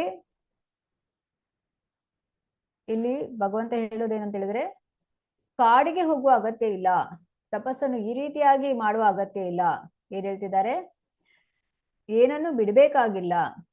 ಮೂಲ ಉದ್ದೇಶ ಏನಂತ ಹೇಳಿದ್ರೆ ಈ ಭಗವಂತನನ್ನು ಕೇಂದ್ರವಾಗಿಡ್ಬೇಕು. ನಾವು ಯಾವುದೇ ಕೆಲಸವನ್ನು ಮಾಡಿದಾಗ ಭಗವಂತನನ್ನು ಕೇಂದ್ರವಾಗಿಟ್ರೆ, ಚೈತನ್ಯ ಮಹಾಪ್ರಭುಗಳು ಹೇಳ್ತಾರೆ, wherever you are you chant, ಸ್ಥಾನೇ ಸ್ಥಿತಃ. ನೀನು ಗೃಹಸ್ಥರಾಗಿದ್ದುಕೊಂಡೇ ನೀನು ಭಗವಂತನ ನಾಮಸ್ಮರಣೆಯನ್ನು ಮಾಡು, ಜಪಿಸು ಅಂತ ಹೇಳಿ. ಯಾವುದೇ ಚಟುವಟಿಕೆ ಮಾಡಿದ್ರೆ ಪ್ರತಿಯೊಂದು ಚಟುವಟಿಕೆಯಲ್ಲೂ ಕೂಡ ಭಗವಂತನನ್ನು ಕೇಂದ್ರ ಬಿಂದು, ಭಗವಂತನೇ ಕೇಂದ್ರ ಬಿಂದು ಹೇಳಿ ಮಾಡುವಂಥದ್ದು. ಈಗ ಹಿಂದಿನ ಕಾಲದಲ್ಲಿ ಹಾಗೆ ಇತ್ತು. ಅಂದ್ರೆ ಯಾವುದೇ ಸಮಾರಂಭ ಮಾಡ್ಲಿ ಅಲ್ಲಿ ಭಗವಂತನನ್ನೇ ಒಂದು ಹಾಡಿ ಗುಣಗಾನ ಮಾಡ್ತಾ ಇದ್ರು, ಭಗವಂತನಿಗೆ ಎಲ್ಲವನ್ನು ಅರ್ಪಿಸ್ತಾ ಇದ್ರು. ಆದ್ರೆ ಕ್ರಮೇಣ ಏನಾಯ್ತು, ಅದು ಕಾಲ ಬದಲಾಗ್ತಾ ಇದ್ದಾಗೆ ಜನ ಹೆಚ್ಚು ಇಂದ್ರಿಯ ಭೋಗಕ್ಕೆ ಒತ್ತನ್ನು ಕೊಡ್ತಾ ಬಂದ್ರು. ಅಂದ್ರೆ ಭಗವಂತನನ್ನು ಮರಿತಾ ಬಂದ್ರು. ಅದಕ್ಕೆ ಇಲ್ಲಿ ಹೇಳುವಂಥದ್ದು, always remember Krishna, never forget Krishna ಅಂತ. ಯಾವಾಗ್ಲೂ ಭಗವಂತನನ್ನು ಚಿಂತಿಸ್ಬೇಕು, ಭಗವಂತನನ್ನು ಎಂದೂ ಮರೆಯಬಾರದು, ಕೃಷ್ಣನನ್ನು ಎಂದೂ ಮರಿಬಾರದು ಅಂತ ಹೇಳಿ. ಹೀಗೆ ಭಗವಂತನನ್ನು ನೆನೆಯುವುದೇ ಆಗಿರೋದ್ರಿಂದ ಇದು ಧ್ಯಾನ ಯೋಗವೇ ಆಗಿರ್ತದೆ. ಧ್ಯಾನ ಯೋಗ ಅಂತ ಹೇಳಿದ್ರೆ ಇದು ಭಕ್ತಿ ಯೋಗ ಅಂತ ಹೇಳಿ ಕರೆಯುವಂಥದ್ದು. ಭಕ್ತಿಯು ಬಂದಾಗ ಧ್ಯಾನವು ತಾನಾಗಿ ಬರ್ತದೆ. ಈಗ ಇಲ್ಲಿ ಉದಾಹರಣೆಯಾಗಿ ತಾಯಿ ಮಗುವನ್ನು ಯಾವಾಗ್ಲೂ ನಿರಂತರವಾಗಿ ನೆನೀತಾ ಇರ್ತಾಳೆ. ಈಗ ಯಶೋಧ ಮಾತೆ ಕೃಷ್ಣನನ್ನು ಯಾವಾಗ್ಲೂ ನೆನೀತಾ ಇರ್ತಾಳೆ. ಅಂದ್ರೆ ಅಲ್ಲಿ ಯಶೋಧ ಮಾತೆ ಯಾವುದೇ ಒಂದು ಈ ಧ್ಯಾನ ಯೋಗ, ಅಷ್ಟಾಂಗ ಯೋಗ ಯಾವುದನ್ನು ಕೂಡ ಮಾಡಿಲ್ಲ. ಸಹಜವಾಗಿಯೇ ಕೃಷ್ಣನನ್ನು ನೆನೆಯುವಂಥದ್ದು, ಕೃಷ್ಣ ಧ್ಯಾನವನ್ನು ಆಕೆಯಲ್ಲಿ ಇದೆ. ಯಾವುದೇ ಒಂದು ಪ್ರತ್ಯೇಕವಾಗಿ ಒಂದು ಪ್ರಯತ್ನವನ್ನು ಮಾಡೋದಿಲ್ಲ. ಹಾಗಾಗಿ ನಾವು ಏನ್ ತಿಳಿಬೇಕಂತ ಹೇಳಿದ್ರೆ, ಸುಲಭವಾಗಿ ಸಾಧಿಸ್ಲಿಕ್ಕೆ ಸಾಧ್ಯ ಇದು ಅಂತೇಳಿ. ಯಾರು ಕೂಡ ಮಾಡ್ಬೋದು, ಮಕ್ಕಳು ಮಾಡ್ಬೋದು, ವೃದ್ಧರು ಮಾಡ್ಬೋದು, ಮಹಿಳೆಯರು ಮಾಡ್ಬೋದು, ಎಲ್ಲಾ ವಯೋಮಾನದವರು ಕೂಡ ಈ ಭಕ್ತಿಯನ್ನು ಮಾಡ್ಲಿಕ್ಕೆ ಸುಲಭ ಆಗ್ತದೆ. ಏನು, ಹರೇ ಕೃಷ್ಣ ಮಹಾಮಂತ್ರವನ್ನು ಜಪಿಸ್ಬೇಕು, ಈ ಒಂದು ಭಗವದ್ಗೀತೆ ಭಾಗವತ ಪುಸ್ತಕ ಓದುವಂಥದ್ದು, ಕ್ಲಾಸಸ್ ಅನ್ನು ಕೇಳುವಂಥದ್ದು, ಹಾಗೆ ಪ್ರಸಾದವನ್ನು ಸ್ವೀಕರಿಸುವಂಥದ್ದು. ಈಟ್ ಪ್ರಸಾದಂ, ಈಟ್ ಚಾಂಟ್ ಡ್ಯಾನ್ಸ್ ಅಂತೇಳಿ ಪ್ರಭುಪಾದರು ಹೇಳ್ತಾರೆ. ಈಟ್ ಪ್ರಸಾದವನ್ನು ತಿನ್ನುವಂಥದ್ದು, ಚಾಂಟ್ ಮಾಡುವಂಥದ್ದು ಅಂದ್ರೆ ಜಪಿಸುವಂಥದ್ದು, ಮತ್ತೆ ಭಗವಂತನ ಎದುರು ಆ ಒಂದು ನೃತ್ಯವನ್ನು ಮಾಡುವಂಥದ್ದು. ಇಷ್ಟೇ ಮಾಡ್ಲಿಕ್ಕೆ. ಹಾಗೆ ಇಲ್ಲಿ ಹೇಳುವಂಥದ್ದು ಏನಂದ್ರೆ, ಈ ಒಂದು ಅಷ್ಟಾಂಗ ಯೋಗ ಅಂತ ಹೇಳಿದ್ರೆ ಹೇಗೆ ಇದು ಒಂದು ಮೆಟ್ಟಿಲು, ಅಂದ್ರೆ ಇಲ್ಲಿ 8 ಹಂತಗಳನ್ನು ದಾಟಬೇಕು. ಸೊ ಇದು ಮೆಟ್ಟಿಲು ಇದ್ದ ಹಾಗೆ. ಆದ್ರೆ ಭಕ್ತಿ ಯೋಗ ಹೇಳುವಂಥದ್ದು ಇದು ಲಿಫ್ಟ್ ಇದ್ದ ಹಾಗೆ, ಇದು ಬಹಳ ಸುಲಭ ಅಂತೇಳಿ ಇದನ್ನ ನಾವು ಅರ್ಥ ಮಾಡಿಕೊಳ್ಬೇಕು. ಹೇಗೆ ಅಂತ ಹೇಳಿದ್ರೆ, ಈಗ ಯೋಗಿ ಆದವನು ಅವನು ಭಗವಂತನನ್ನು ಹುಡುಕ್ತಾ ಹೋಗ್ತಾನೆ, ಆದ್ರೆ ಭಕ್ತನಾದವನಿಗೆ ಭಗವಂತನೇ ಅವನ ಬಳಿಗೆ ಬರ್ತಾನೆ. ಅವನ ಭಕ್ತಿ ಕಾರ್ಯದಿಂದ ತಾನು ಮಾಡುವ ಪ್ರೇಮ ಪೂರ್ವಕ ಸೇವೆ ಮೂಲಕ ಭಗವಂತನೇ ತನ್ನನ್ನು ಕಾಣುವ ಹಾಗೆ ಮಾಡ್ತಾನೆ ಭಕ್ತ. ಹಾಗಾಗಿ ಭಕ್ತಿಯನ್ನು ಈ ರೀತಿಯಾಗಿ ಸಾಧಿಸೋದಕ್ಕೆ ಆಗ್ತದೆ. ಈ ಭಕ್ತಿಯನ್ನು ಸಾಧಿಸುವುದರಿಂದ ಏನಾಗ್ತದೆ, ಉಳಿದೆಲ್ಲ ಯೋಗವನ್ನು ಮಾಡಿದ ಹಾಗೆ. ಯಾಕಂದ್ರೆ ಕರ್ಮಯೋಗದಲ್ಲಿ ಏನ್ ಮಾಡ್ತಾರೆ, ಅದನ್ನು ಕರ್ಮದ ಫಲವನ್ನು ಭಗವಂತನಿಗೆ ಅರ್ಪಿಸ್ತಾರೆ. ಅದು ಭಕ್ತಿ ಯೋಗದಲ್ಲಿ ಕೂಡ ಅದನ್ನು ಮಾಡ್ತಾರೆ. ಇನ್ನು ಜ್ಞಾನಿ ಏನ್ ಮಾಡ್ತಾನೆ, ಈ ಭೌತಿಕ ಪ್ರಪಂಚ ಇದೆಲ್ಲವೂ ತಾತ್ಕಾಲಿಕ ಅಂತ ವಿಚಾರ, ನಾನು ದೇಹ ಅಲ್ಲ, ನಾನು ಜೀವಾತ್ಮ, ಈ ರೀತಿ ಎಲ್ಲ ತಿಳಿತಾನೆ ಅವನು. ಸೊ ಇಲ್ಲಿ ಭಕ್ತಿಯೋಗಿಗೂ ಕೂಡ ಅದು ತಿಳಿಯುತ್ತೆ. ಭಕ್ತಿಯೋಗಿಯು ಕೂಡ ಏನ್ ಹೇಳ್ತಾನೆ, ಈ ಭೌತಿಕವಾದಂತಹ ವಿಚಾರದಲ್ಲಿ ಅವನಿಗೆ ಆಸಕ್ತಿಯನ್ನು ತಾಳೋದಿಲ್ಲ. ಮತ್ತೆ ಯಾರು ಈ ಭಕ್ತಿ ಯೋಗವನ್ನು ಮಾಡ್ತಾರೆ ಅವ್ರಿಗೆ ಈ ಅನರ್ಥಗಳು ನಾಶವಾಗ್ತವೆ. ಅಂದ್ರೆ ಕ್ರಮೇಣ, ಅಂದ್ರೆ ಅವನಿಗೆ ಅರಿವಿಲ್ಲದೇನೆ ಈ ದುಶ್ಚಟಗಳು ಎಲ್ಲ ಕೂಡ ಅವನಿಂದ ದೂರವಾಗ್ತದೆ. ಈಗ ನಾವು 3-4 ವರ್ಷದಿಂದ ಈ ಕೃಷ್ಣ ಪ್ರಜ್ಞೆಯಲ್ಲಿ ಇರೋದ್ರಿಂದ ಯಾವುದೇ ಇವಾಗ ಆ ಒಂದು ಸಿನಿಮಾ ನೋಡುದಾಗ್ಲಿ ಅಥವಾ ಹೊರಗಡೆ ಹೋಗಿ ತಿನ್ನುವುದಾಗ್ಲಿ, ಹೋಟೆಲ್ಗೆ ಹೋಗುದಾಗ್ಲಿ, ತಿನ್ನುವುದಾಗ್ಲಿ, ಇದು ಯಾವ ಒಂದು ಅಂದ್ರೆ ನಮ್ಗೆ ಅರಿವಿಲ್ಲದೇನೆ ಹೋಗ್ತಾ ಇರುತ್ತೆ. ಅಂದ್ರೆ ಇದು ದುಶ್ಚಟಗಳು ನಮ್ಮಿಂದ ದೂರವಾಗ್ತದೆ ಅಂತೇಳಿ ಆ ಪ್ರತಿ ಒಂದು ಕ್ಷಣ ಕೂಡ ಏನು ಮಾಡೋದು, ಭಗವಂತನ ಸೇವೆ ಹೇಗೆ ಮಾಡೋದು, ಚಾಂಟಿಂಗ್ ಮಾಡೋದು, ಪುಸ್ತಕ ಓದೋದು, ಭಾಗವತ ಓದೋದು, ಈ ಆಲೋಚನೆಗಳಲ್ಲಿಯೇ ನಾವು ಇರ್ಬೇಕಾದ್ರೆ ನಮ್ಮಿಂದ ಕ್ರಮೇಣ ಈ ಒಂದು ದುಶ್ಚಟಗಳು ಹೋಗ್ತವೆ. ಇದಕ್ಕೆ ಯಾವುದೇ ಅದು ಪ್ರತ್ಯೇಕವಾದ ಶ್ರಮವನ್ನು ಮಾಡಬೇಕಾಗಿಲ್ಲ. ಹಾಗೆ ಇಲ್ಲಿ ಹೇಳುವಂಥದ್ದು, ಎಲ್ಲಾ ಯೋಗಗಳಲ್ಲಿ ಇರುವಂತಹ ಫಲಗಳನ್ನು ಭಕ್ತಿ ಯೋಗಿಯು ಪಡೆದುಕೊಳ್ಳೋದಕ್ಕೆ ಸಾಧ್ಯ ಇದೆ. ಅದಕ್ಕೆ ಹೇಳೋದು ಭಕ್ತಿ ಯೋಗ ಅತ್ಯಂತ ಶ್ರೇಷ್ಠವಾದಂಥದ್ದು. ಇದಕ್ಕೆ ಉದಾಹರಣೆಯಾಗಿ ಕೊಡ್ತಾರೆ. ಹೇಗೆಂದ್ರೆ, ಈಗ ಒಬ್ಬ ವ್ಯಕ್ತಿ ಹತ್ತಿರ 1000 ರೂಪಾಯಿ ಇದೆ ಅಂತ ಹೇಳಿದ್ರೆ ಅವನಿಗೆ ಪ್ರತ್ಯೇಕವಾಗಿ 100 ರೂಪಾಯಿ 50 ರೂಪಾಯಿ ಈ ತರ ಕೊಡ್ಬೇಕಾಗಿಲ್ಲ. ಅಂದ್ರೆ ಅದರಲ್ಲಿ ಎಲ್ಲವೂ ಬರ್ತದೆ ಅಂತ ಹೇಳಿ, 100 ರೂಪಾಯಿ 200 ರೂಪಾಯಿ ಇದೆಲ್ಲವೂ ಬರ್ತದೆ. ಅದೇ ರೀತಿ ಭಕ್ತಿ ಯೋಗ ಅನ್ನುವಂಥದ್ದು ಅದು 1000 ರೂಪಾಯಿ ಇದ್ದ ಹಾಗೆ. ಮತ್ತೆ ಯಾರು ಭಕ್ತಿಯೋಗವನ್ನು ಸಾಧಿಸ್ತಾರೆ ಅವನಿಗೆ ಕರ್ಮಯೋಗ, ಜ್ಞಾನ ಯೋಗ, ಧ್ಯಾನ ಯೋಗ ಇದೆಲ್ಲವೂ ಕೂಡ ಏನು ಫಲ ಬರ್ತದೆ ಅದೆಲ್ಲವೂ ಕೂಡ ಇದರಲ್ಲಿ ಸಿಗ್ತದೆ ಅವನಿಗೆ.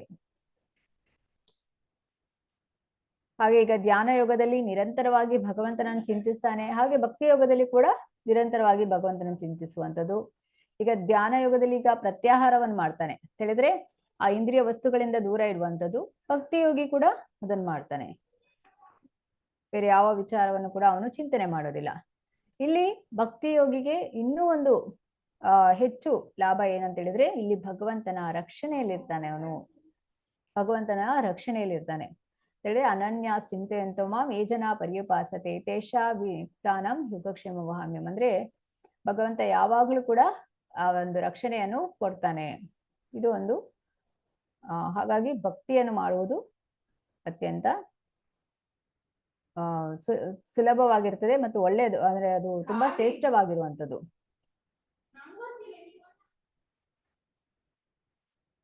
ಇಲ್ಲಿ ನಾವು ತಿಳಿಬೇಕಾಗಿರೋದು ಏನಂತ ಹೇಳಿದ್ರೆ, ಭಕ್ತಿ ಯೋಗ ಶ್ರೇಷ್ಠ ಯಾಕಂತ ಹೇಳಿದ್ರೆ, ನಮಗೆ ಭಕ್ತಿ ಯೋಗದಲ್ಲಿ ಸಿಗುವಂಥದ್ದು ಬೇರೆ ಯೋಗದಲ್ಲಿ ಸಿಗೋದಿಕ್ಕೆ, ಬೇರೆ ಯೋಗಗಳಲ್ಲಿ ದೊರಕಲಿಕ್ಕೆ ಸಾಧ್ಯ ಇಲ್ಲ ಅಂತೇಳಿ. ಅದಕ್ಕೆ ನಾವು ಉದಾಹರಣೆಗೆ ನೋಡ್ಬೋದು. ಈಗ ಭಕ್ತಿ ಯೋಗದಲ್ಲಿ ಅವರಿಗೆ ಸುಲಭ ಸಾಧ್ಯ ಅಂತೇಳಿ ಅಂದ್ರೆ ಈ ಇಂದ್ರಿಯ ನಿಗ್ರಹ ಮಾಡೋದು ಕ್ರಮೇಣ ಇವಾಗ ಹರೇ ಕೃಷ್ಣ ಮಹಾಮಂತ್ರವನ್ನು ಜಪಿಸ್ತಾ ಬಂದಾಗೆ ಆ ಇಂದ್ರಿಯಗಳು ಕಂಟ್ರೋಲ್ ಅಲ್ಲಿ ಇರುತ್ತೆ. ಇಂದ್ರಿಯಗಳು ನಿಗ್ರಹದಲ್ಲಿದ್ರೆ, ನಿಯಂತ್ರಣದಲ್ಲಿದ್ರೆ ಮನಸ್ಸು ಕೂಡ ನಿಯಂತ್ರಣದಲ್ಲಿರ್ತದೆ. ಅದೇ ನೀವು ಈಗ ಯೋಗಿಗಳು, ಈಗ ಜ್ಞಾನಿ ಆಗ್ಲಿ, ಇವರು ಎಲ್ಲರೂ ಕೂಡ ಅವರು ವಿಫಲರಾಗುವ ಸಾಧ್ಯತೆ ಇರ್ತದೆ. ಇದಕ್ಕೆ ಉದಾಹರಣೆಯಾಗಿ ವಿಶ್ವಾಮಿತ್ರರು ಅವರು ಇಂದ್ರಿಯಗಳನ್ನು ಎಷ್ಟು ನಿಗ್ರಹ ಮಾಡಿದ್ರು ಕೂಡ ಏನಾಗ್ತದೆ, ಅವರು ಆ ಇಂದ್ರಿಯಗಳ ಹಿಡಿತವನ್ನು ಕಳೆದುಕೊಳ್ತಾರೆ. ಆದ್ರೆ ಭಕ್ತಿ ಯೋಗವನ್ನು ಮಾಡಿದಂತಹ ಹರಿದಾಸ್ ಠಾಕೂರ್ ಅವ್ರೇನ್ ಮಾಡ್ತಾರೆ, ತಮ್ಮ ಬಳಿಗೆ ಬಂದಂತಹ ವೇಶ್ಯೆಗೆ ಅವರು ಭಕ್ತಿಯನ್ನು ಕೊಡುವಂಥದ್ದು. ಸೊ ಹರಿನಾಮವನ್ನು ಕೊಡ್ಲಿಕ್ಕೆ ಸಾಧ್ಯವಾಗ್ತದೆ. ಸೊ ಇದು ಭಕ್ತಿ ಯೋಗದ ಮಹಿಮೆ. ಹಾಗಾಗಿ ಕಲಿಯುಗಕ್ಕೆ ಬೇರೆ ಬೇರೆ ಬೇರೆ ಯೋಗದ ಒಂದು ಅವಶ್ಯಕತೆ ಇಲ್ಲ. ಕೇವಲ ಭಕ್ತಿ ಯೋಗವನ್ನು ಮಾಡಬೇಕು. ಯಾವುದೇ ಕಷ್ಟಗಳು ಕೂಡ ಇಲ್ಲ. ಬೇರೆ ಬೇರೆ ಯೋಗಗಳು ಮಾಡುವ ಕಷ್ಟ ಇಲ್ಲ. ಅದು ಮಾಡ್ಲಿಕ್ಕೂ ಕೂಡ ಸಾಧ್ಯ ಇಲ್ಲ, ಅದು ತುಂಬಾ ಕಷ್ಟ ಇದೆ. ಆದ್ರೆ ಭಕ್ತಿ ಯೋಗ ಮಾಡ್ಲಿಕ್ಕೆ ಸುಲಭ ಇದೆ. ಹರಿನಾಮದ ಮೂಲಕ ಭಗವಂತನ ನೆನೆಯುವುದು, ಭಗವಂತನ ಚಿಂತನೆ ಮಾಡೋದು. ಭಗವಂತ ಹೇಳ್ತಾನೆ, ಸದಾ ನನ್ನನ್ನು ಚಿಂತನೆ ಮಾಡು ಅಂತ ಹೇಳಿ. ಚೈತನ್ಯ ಮಹಾಪ್ರಭುಗಳು ಕೂಡ ಹೇಳ್ತಾರೆ, ಇಲ್ಲಿ ಯಾರು ಕೂಡ ಇದನ್ನು ಭಕ್ತಿ ಯೋಗವನ್ನು ಮಾಡ್ಬೋದು, ಭಕ್ತಿ ಸೇವೆಯನ್ನು ಮಾಡ್ಬೋದು, ಇದಕ್ಕೆ ಯಾವುದೇ ಒಂದು ತಾರತಮ್ಯ ಇಲ್ಲ ಅಂತೇಳಿ. ಯಾರು ಕೂಡ ತೆಗೆದುಕೊಳ್ಬೋದು. ಯಾರೆಲ್ಲ ತೆಗೆದುಕೊಳ್ತಾರೆ ಇದು ಅವರು ಭಾಗ್ಯಶಾಲಿಗಳು ಅಂತ ಹೇಳಿ. ಇದಕ್ಕೆ ಯಾವುದೇ ಆದ ಒಂದು ಅರ್ಹತೆನೂ ಬೇಕಾಗಿಲ್ಲ. ಕೇವಲ ಬೇಕಾಗಿರೋದು ಏನಂತ ಹೇಳಿದ್ರೆ ಆ ಒಂದು ಇಚ್ಛೆ, ಅಂದ್ರೆ ಭಗವಂತನ ಒಂದು ಆ ನಾಮಸ್ಮರಣೆಯನ್ನು ಮಾಡ್ಬೇಕು, ಭಗವಂತನ ಧ್ಯಾನ ಮಾಡ್ಬೇಕು, ಆ ಒಂದು ಪ್ರಬಲವಾದ ಇಚ್ಛೆ ನಮ್ಮಲ್ಲಿ ಇರ್ಬೇಕು.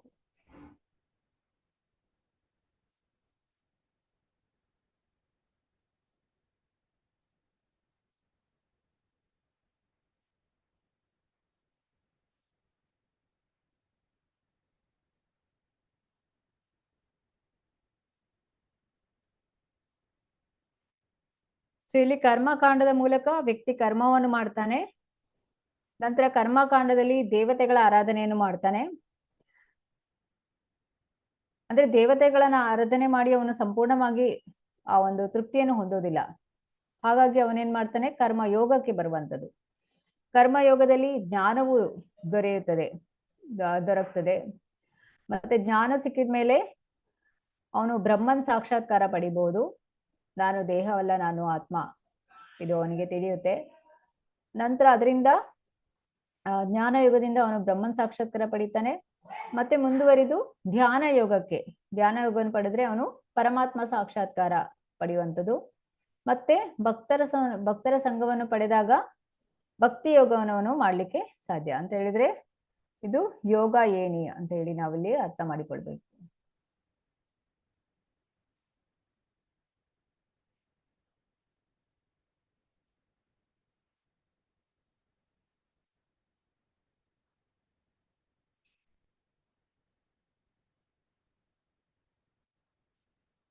ರಾಜೇಶ್ವರಿ ಮಾತಾಜಿ, ಹರೇ ಕೃಷ್ಣ. ಹರೇ ಕೃಷ್ಣ ಮಾತಾಜಿ. ಯೋಗದ ಪದ್ಧತಿ ವಾಸ್ತವವಾಗಿ ಭಕ್ತಿ ಯೋಗವೇ ಅಂತಿಮ ಗುರಿ. ಆದರೆ ಭಕ್ತಿ ಯೋಗವನ್ನು ಸೂಕ್ಷ್ಮವಾಗಿ ವಿಶ್ಲೇಷಿಸಲು ಇತರ ಯೋಗಗಳ ತಿಳುವಳಿಕೆ ಅಗತ್ಯ. ಹರೇ ಕೃಷ್ಣ ಮಾತಾಜಿ, ಧನ್ಯವಾದಗಳು. ಧನ್ಯವಾದ ಮಾತಾಜಿ, ಹರೇ ಕೃಷ್ಣ. ಸೊ ಇಲ್ಲಿ ವಾಸ್ತವವಾಗಿ ಭಕ್ತಿ ಯೋಗವೇ ಅಂತಿಮ ಗುರಿ, ಆದ್ರೆ ಭಕ್ತಿ ಯೋಗವನ್ನು ಸೂಕ್ಷ್ಮವಾಗಿ ವಿಶ್ಲೇಷಿಸಲು ಇತರ ಯೋಗಗಳ ತಿಳುವಳಿಕೆ ಅಗತ್ಯ. ಸೊ ಇಲ್ಲಿ ನಾವು ಇದನ್ನ ಒಂದು ಉದಾಹರಣೆ ಮೂಲಕ ನೋಡೋದಾದ್ರೆ, ಈಗ ಒಬ್ಬ ವ್ಯಕ್ತಿ ವೈದ್ಯರ ಬಳಿಗೆ ಹೋಗ್ತಾನೆ. ಅಂದ್ರೆ ಅವನು ಹೇಳ್ತಾನೆ, ಡಾಕ್ಟರ್ ಹತ್ರ ಹೋಗಿ ನನಗೆ ತುಂಬಾ ಅಸೌಖ್ಯ ಆಗಿದೆ, ಏನು ಹುಷಾರಿಲ್ಲ, ನನಗೆ ಟ್ಯಾಬ್ಲೆಟ್ಸ್ ಕೊಡಿ ಅಂತ ಹೇಳ್ತಾನೆ. ಆದ್ರೆ ಡಾಕ್ಟರ್ ಹೇಳ್ತಾರೆ, ಇಲ್ಲ, ನೀನು ಸ್ವಲ್ಪ ರೆಸ್ಟ್ ತಗೋ, ನೀನು ವಿಶ್ರಾಂತಿ ತಗೊಂಡ್ಮೇಲೆ ನೀನು ಸರಿ ಹೋಗ್ತೀಯಾ ಅಂತ. ಆದ್ರೆ ಅವನೇನ್ ಹೇಳ್ತಾನೆ, ಇಲ್ಲ, ನನಗೆ ಮಾತ್ರೆ ಕೊಡ್ಲೇಬೇಕು ನೀವು, ಹಾಗೆ ವಿಶ್ರಾಂತಿಯಿಂದ ಹೋಗೋದಿಲ್ಲ ಅದು ಅಂತೇಳಿ. ಹಾಗೆ ಅಂತ ಹೇಳಿದ್ರೆ ಇಲ್ಲಿ ಭಕ್ತಿ ಯೋಗದ ಒಂದು ಸುಲಭದ ವಿಧಾನ ಅಂತ ಹೇಳಿದ್ರೆ ಆ ಜನರು ಅದನ್ನು ಒಪ್ಪಿಕೊಳ್ಳೋದಿಲ್ಲ. ಅವ್ರು ಹೇಳ್ತಾರೆ, ಇಲ್ಲ, ನಮ್ಗೆ ಇನ್ನೂ ಏನಾದ್ರು ಸ್ವಲ್ಪ ಕಷ್ಟದಿದ್ರೆ ಕೊಡಿ, ಕಷ್ಟ ಇದ್ದದ್ದು ಹೇಳಿ ಅಂತ, ಕಷ್ಟದ ಮಾರ್ಗಗಳನ್ನು ಹೇಳಿಕೊಡಿ. ಅವರಿಗೆ ಈ ಬೇರೆ ಬೇರೆ ಯೋಗಗಳು ಇಲ್ಲಿ ಹೇಳುವಂಥದ್ದು. ಈಗ ಸುಲಭ ಇಲ್ಲ, ಒಂದು ಯಜ್ಞವನ್ನು ಮಾಡುವಂಥದ್ದು. ಆ ಯಜ್ಞವನ್ನು ಮಾಡ್ಬೇಕು, ಯಾಗವನ್ನು ಮಾಡ್ಬೇಕು ಅಂದ್ರೆ ಅದಕ್ಕೆ ಸಾಕಷ್ಟು ವ್ಯಯಿಸ್ಬೇಕು, ಖರ್ಚು ಇದೆ. ಮತ್ತೆ ಅದಕ್ಕೆ ಕೆಲವು ನಿಯಮ ನಿಬಂಧನೆಗಳನ್ನೆಲ್ಲ ಕೂಡ ಅನುಸರಿಸ್ಬೇಕು.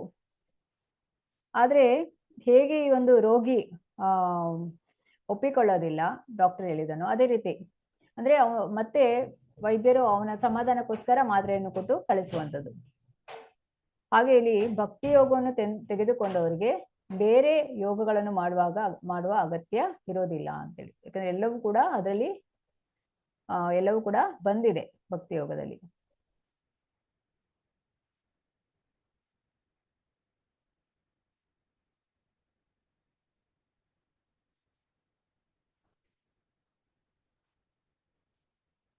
ಅನಂತ ಕುಲಕರ್ಣಿ ಪ್ರಭುಜಿ. ಹರೇ ಕೃಷ್ಣ ಮಾತಾಜಿ. ಶಾಂತಿ ಸೂತ್ರ.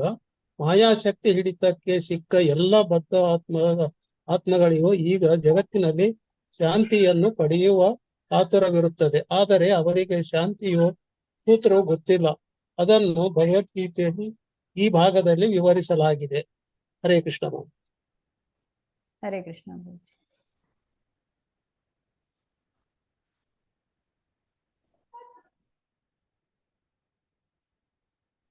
ಸುನೀತಿ ಮಾತಾಜಿ.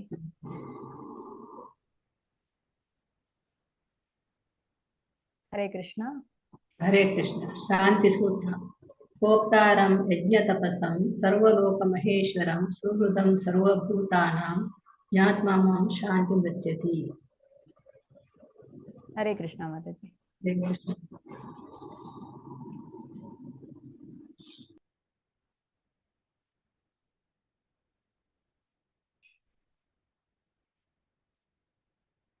ಭವ್ಯ ಮಾತಾಜಿ. ಹರೇ ಕೃಷ್ಣ ಮಾತಾಜಿ. ಶಾಂತಿ ಸೂತ್ರ. ಯಾವ ರೀತಿಯ ಸ್ನೇಹಿತ? ಶ್ರೀಕೃಷ್ಣ ಹೇಳುತ್ತಾರೆ, ನಾನು ಸುಹೃದಂ ಸರ್ವಭೂತಾನಾಂ. ಸುಹೃದ್ ಅವನು ಬಯಸುತ್ತಾನೆ ನೀವು ಹೇಗೆ ಸಂತೋಷವಾಗಿರುವಿರಿ. ಮಿತ್ರ, ಸಾಮಾಜಿಕ, ಗೆಳೆಯ, ಬಂಧು, ಕಚೇರಿಯ ಸ್ನೇಹಿತ. ಸುಹೃದ್ ಅಂದರೆ ಒಬ್ಬನು ತನ್ನ ಮಿತ್ರನ ಒಳಿತನ್ನು ಬಯಸುವವನು ಎಂದರ್ಥ. ಹರೇ ಕೃಷ್ಣ ಮಾತಾಜಿ. ಹರೇ ಕೃಷ್ಣ.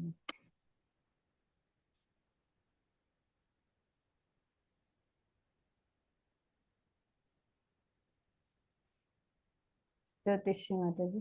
ಹರೇ ಕೃಷ್ಣ ಮಾತಾಜಿ. ಶಾಂತಿ ಸೂತ್ರ. ಪ್ರಾಮಾಣಿಕ ಸ್ನೇಹಿತ ಎಂದು ಕನ್ನಡದಲ್ಲಿ ವಿವರಿಸುವಂತೆ ಶ್ರೀಕೃಷ್ಣನು ಸುಹೃದಂ. ಅವನು ಯಾವಾಗಲೂ ನನ್ನ ಒಳಿತನ್ನು ನಿರೀಕ್ಷಿಸುತ್ತಾನೆ. ನಾನು ಹೇಗೆ ಚೆನ್ನಾಗಿರುತ್ತೇನೆ, ಆದ್ದರಿಂದ ದಯವಿಟ್ಟು ನೀನು ನನಗೆ ಶರಣಾಗು ಎಂದು ಹೇಳುತ್ತಿದ್ದಾನೆ. ಭಗವದ್ಗೀತಾ 2:20-25 ಸೀಟಲ್ ಅಕ್ಟೋಬರ್. 2 ಪಾಯಿಂಟ್ ಅಲ್ಲಪ್ಪ, 5 20-25 2.22. 2.22.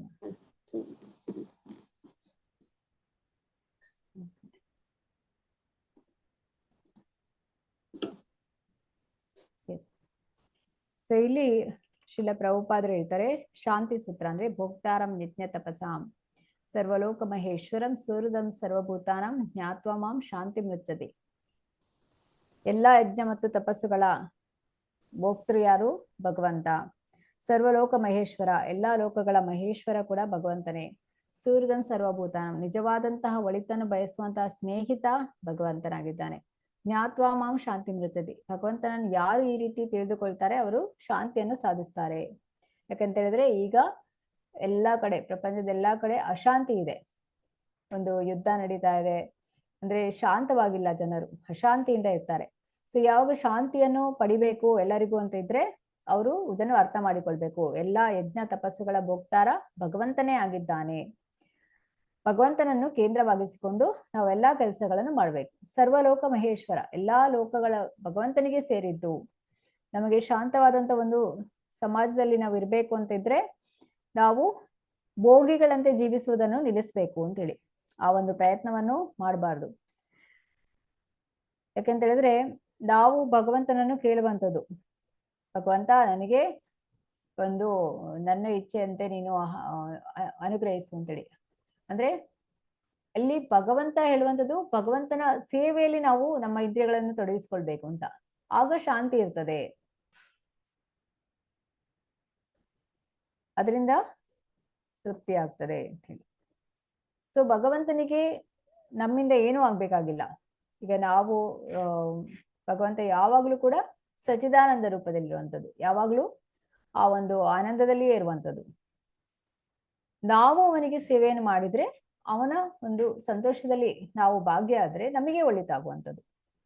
ಸೊ ಈ ರೀತಿ ಭಗವಂತನನ್ನು ಕೇಂದ್ರವಾಗಿಟ್ಟುಕೊಂಡು ಶಾಂತಿಯಿಂದ ಇರ್ಲಿಕ್ಕೆ ಸಾಧ್ಯವಾಗ್ತದೆ. ಈಗ ಹಿಂದಿನ ಕಾಲದಲ್ಲಿ ಅದನ್ನು ಅವರು ಸಾಧಿಸ್ತಾ ಇದ್ರು, ಆ ರೀತಿಯಾಗಿ ಭಗವಂತನನ್ನೇ ಕೇಂದ್ರವಾಗಿಡ್ತಾ ಇದ್ರು. ಆದ್ರೂ ಈ ಕಾಲದಲ್ಲಿ ಕೂಡ ನಾವೀಗ ಸಂಕೀರ್ತನೆ ಮಾಡುವಂಥದ್ದು, ಎಲ್ಲರೂ ಒಟ್ಟಿಗೆ ಕುಳಿತುಕೊಂಡು ಕೀರ್ತನೆ ಮಾಡುವಂಥದ್ದು, ಭಗವಂತನ ಕೀರ್ತನೆ ಮಾಡುವಂಥದ್ದು, ಇದು ನಮಗೆ ಶಾಂತಿಯನ್ನು ಕೊಡ್ಲಿಕ್ಕೆ, ಸಮಾಧಾನವನ್ನು ಕೊಡ್ಲಿಕ್ಕೆ ಸಾಧ್ಯ ಇದೆ. ಸುಹೃದಂ ಸರ್ವಭೂತಾನಂ, ನಿಜವಾಗಿಯೂ ಭಗವಂತ ನಮ್ಮ ಸ್ನೇಹಿತನಾಗಿದ್ದಾನೆ. ಅವನು ಎಲ್ಲರಿಗೂ ಕೂಡ ಒಳಿತನ್ನೇ ಬಯಸ್ತಾನೆ. ಈ ರೀತಿಯಾಗಿ ಯಾರು ಅರ್ಥ ಮಾಡಿಕೊಳ್ತಾರೆ ಅವರಿಗೆ ಶಾಂತಿಯಿಂದ ಇರಲಿಕ್ಕೆ ಸಾಧ್ಯ ಆಗ್ತದೆ. ನಿಜವಾದ ಸ್ನೇಹಿತ ಇಲ್ಲಿ ಶ್ರೀಲ ಪ್ರಭುಪಾದರು ಹೇಳ್ತಾರೆ. ಯಾವ ರೀತಿಯ ಸ್ನೇಹಿತ? ಸುಹೃದಂ ಸರ್ವಭೂತಾನಂ. ಸುಹೃದ್ ಅವನು ಬಯಸ್ತಾನೆ ನೀವು ಹೇಗೆ ಸಂತೋಷವಾಗಿರಿ. ಮಿತ್ರ, ಸಾಮಾಜಿಕ ಗೆಳೆಯ, ಬಂಧು, ಕಚೇರಿಯ ಸ್ನೇಹಿತ, ಇಷ್ಟೆಲ್ಲ ಸ್ನೇಹಿತರಿದ್ರು ಕೂಡ ಇಲ್ಲಿ ಭಗವಂತ ಪ್ರಾಮಾಣಿಕವಾಗಿ ನಮ್ಮ ಒಳಿತನ್ನೇ ಬಯಸುವಂತಹ ಸ್ನೇಹಿತ ಸುಹೃದ್ ಅಂತ ಇಲ್ಲಿ ಕರೆಯುವಂಥದ್ದು. ಪ್ರಾಮಾಣಿಕ ಸ್ನೇಹಿತ ಎಂದು ಶ್ರೀಕೃಷ್ಣನು ಸುಹೃದಂ ಅಂತೇಳಿ. ಅವನು ಯಾವಾಗ್ಲೂ ನನ್ನ ಒಳಿತನ್ನು ನಿರೀಕ್ಷಿಸ್ತಾನೆ. ನಾನು ಹೇಗೆ ಚೆನ್ನಾಗಿರ್ತೇನೆ, ಅದರಿಂದ ದಯವಿಟ್ಟು ನೀನು ನನಗೆ ಶರಣ ಅಂತ ಹೇಳುವಂಥದ್ದು. ಪಂಚಕಲ್ಪತರುಭ್ಯಶ್ಚ ಕೃಪಾ ಸಿಂಧುಭ್ಯ ಏವ ಚ ಪತಿತನಾಂ ಪಾವನೇಭ್ಯೋ ವೈಷ್ಣವೇಭ್ಯೋ ನಮೋ ನಮಃ. ಅನಂತ ಕೋಟಿ ವೈಷ್ಣವ ದಿಗ್ಜಯ ನಾಮಾಚಾರ್ಯ ಶ್ರೀ ಠಾಕುರ್ ಜಯ. ಹರೇ ಕೃಷ್ಣ. ಶ್ರೀಲ ಪ್ರಭುಪಾದ ಕಿ ಜಯ.